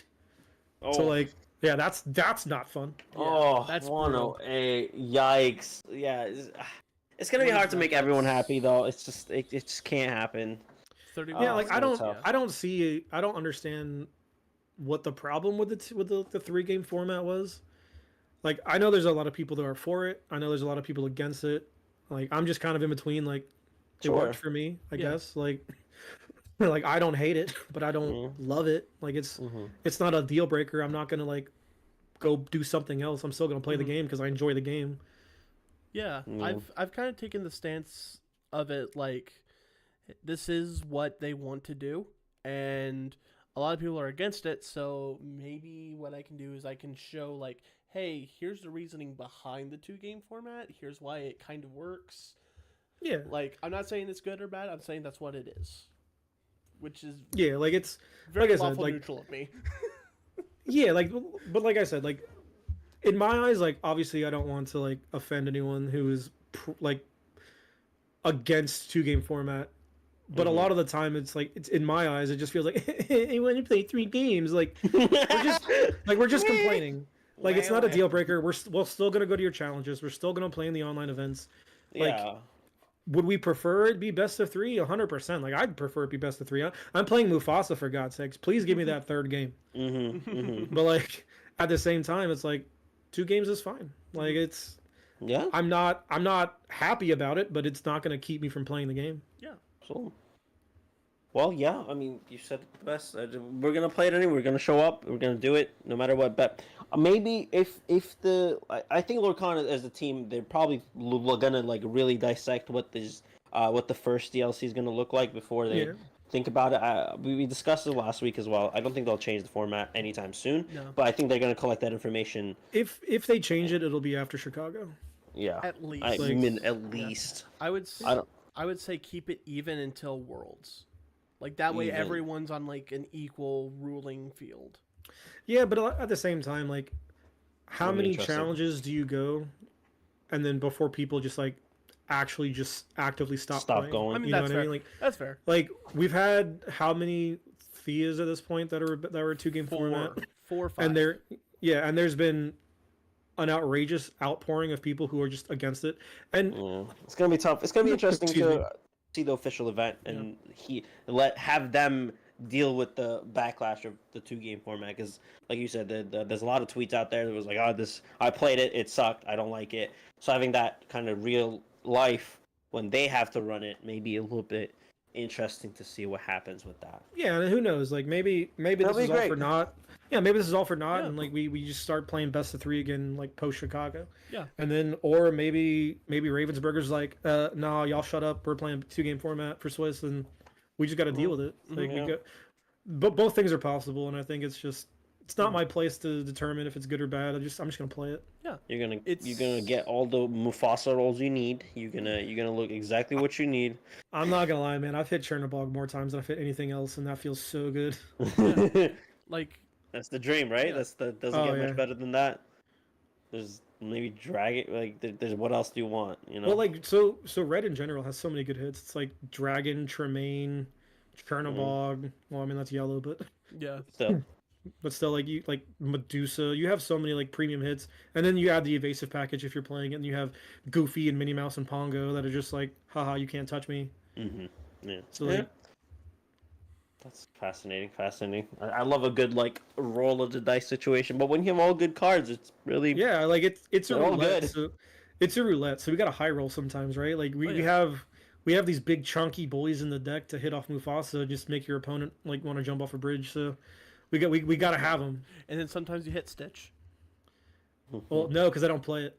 Oh, well, okay. Oh, you talking about the rush stitch? Yeah, the rush stitch. Yeah, that's actually fine because if my opponent attacks into it, like it typically trades whatever it challenges. So like, I had this debate with Bjorn too about because he is a very big fan of Windy Darling, and I'm a very big fan of Sleepy, and his whole argument was like it doesn't come in exerted, but I was like yeah, but when you turn it sideways, it just dies. He's like, well, Sleepy dies, but Sleepy also kills whatever kills it. So like, we got to play the board control game somehow. Yeah.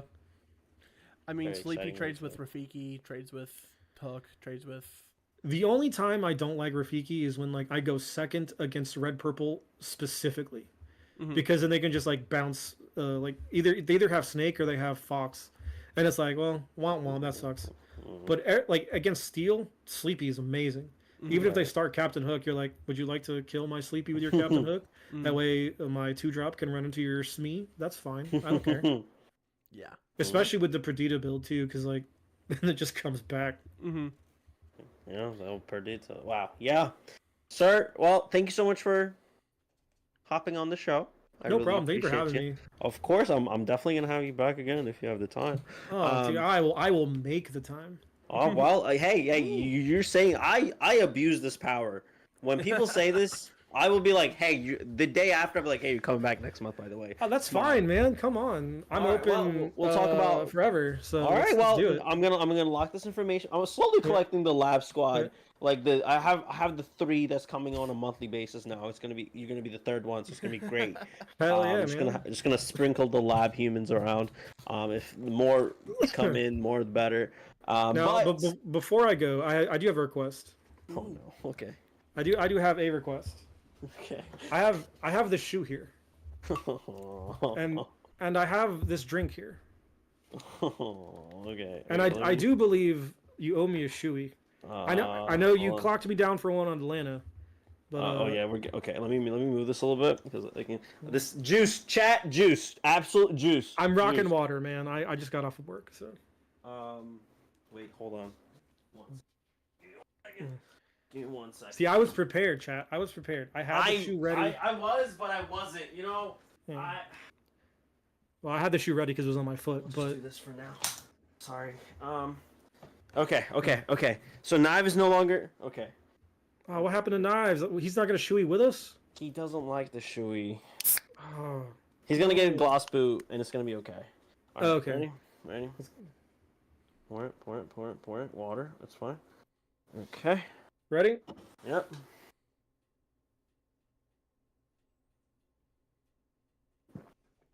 Cheers, buddy. Y'all are disgusting. Oh, you're still going. You want to know what's even more disgusting? My shoe had a bunch of hair in it, and I just found out now. It's okay. I've been wearing this all day, so. Anyway, appreciate it. Thanks for having me on. If anyone out there is watching, I'll be doing another shoey with you in Atlanta, so shout out. 100%. Sorry, 100%. Yeah. I can't. You're gonna do one too, R&B. What are you talking about? But Mr. Humble, thank you so much for being on the show. But before I do let you go to the moonlight, because there is no sunshine where we are, I will let you go into whatever you want to talk about before, where people can find you, to motto, anything you want to say before you are off into the moonlight. Not a problem. So if anyone out there is looking to be part of the community, our Patreon for Labyrinth TCG, you can get on our Discord, interact with some of the top players in the game. Paid Patreons can get a free coaching session once per month, which we have names like me, obviously. We have R&B, we have Lorcana Bro, we have Zenulos. It's just a stable over there full of goats and stallions. And if you're looking to get better at the game, or just interact with some of the top players, and like, we're there. Beautiful. Mr. Humble, thank you so much for being on the show. I will see you next month probably, and in Atlanta. Thanks so much. Best of luck. I'll be on as much as you want me to be, man. All right, say less. Absolutely. All right, have a good one. Thanks so much. Have a good night, man. Bye. You too. And so ends episode number 20. 20 episodes! Wow, I remember when this show was a wee lad. Hey, next episode, our Joe will be old enough to drink water. Yeah, big time. Shout out to the show. Yeah, drink some water. Yeah. The shoe thing is never gonna die, is it? Now I'm locked in forever. Yeah, you're stuck with that. Yeah. Okay, cool. Hey, it's okay. I like this dynamic a lot because you like anti. It's the dynamic I was truly looking for, just purely because like it's the perfect yin and yang situation. Oh yeah, for sure. It's amazing. I love it. So again, Mr. Knife, thank you so much for being on the show with me. Absolutely. Episode 20 is about to wrap up. Thank you everyone that's watching. Do you want to say anything to the lovely chat? Remember to keep your shoes on at all times.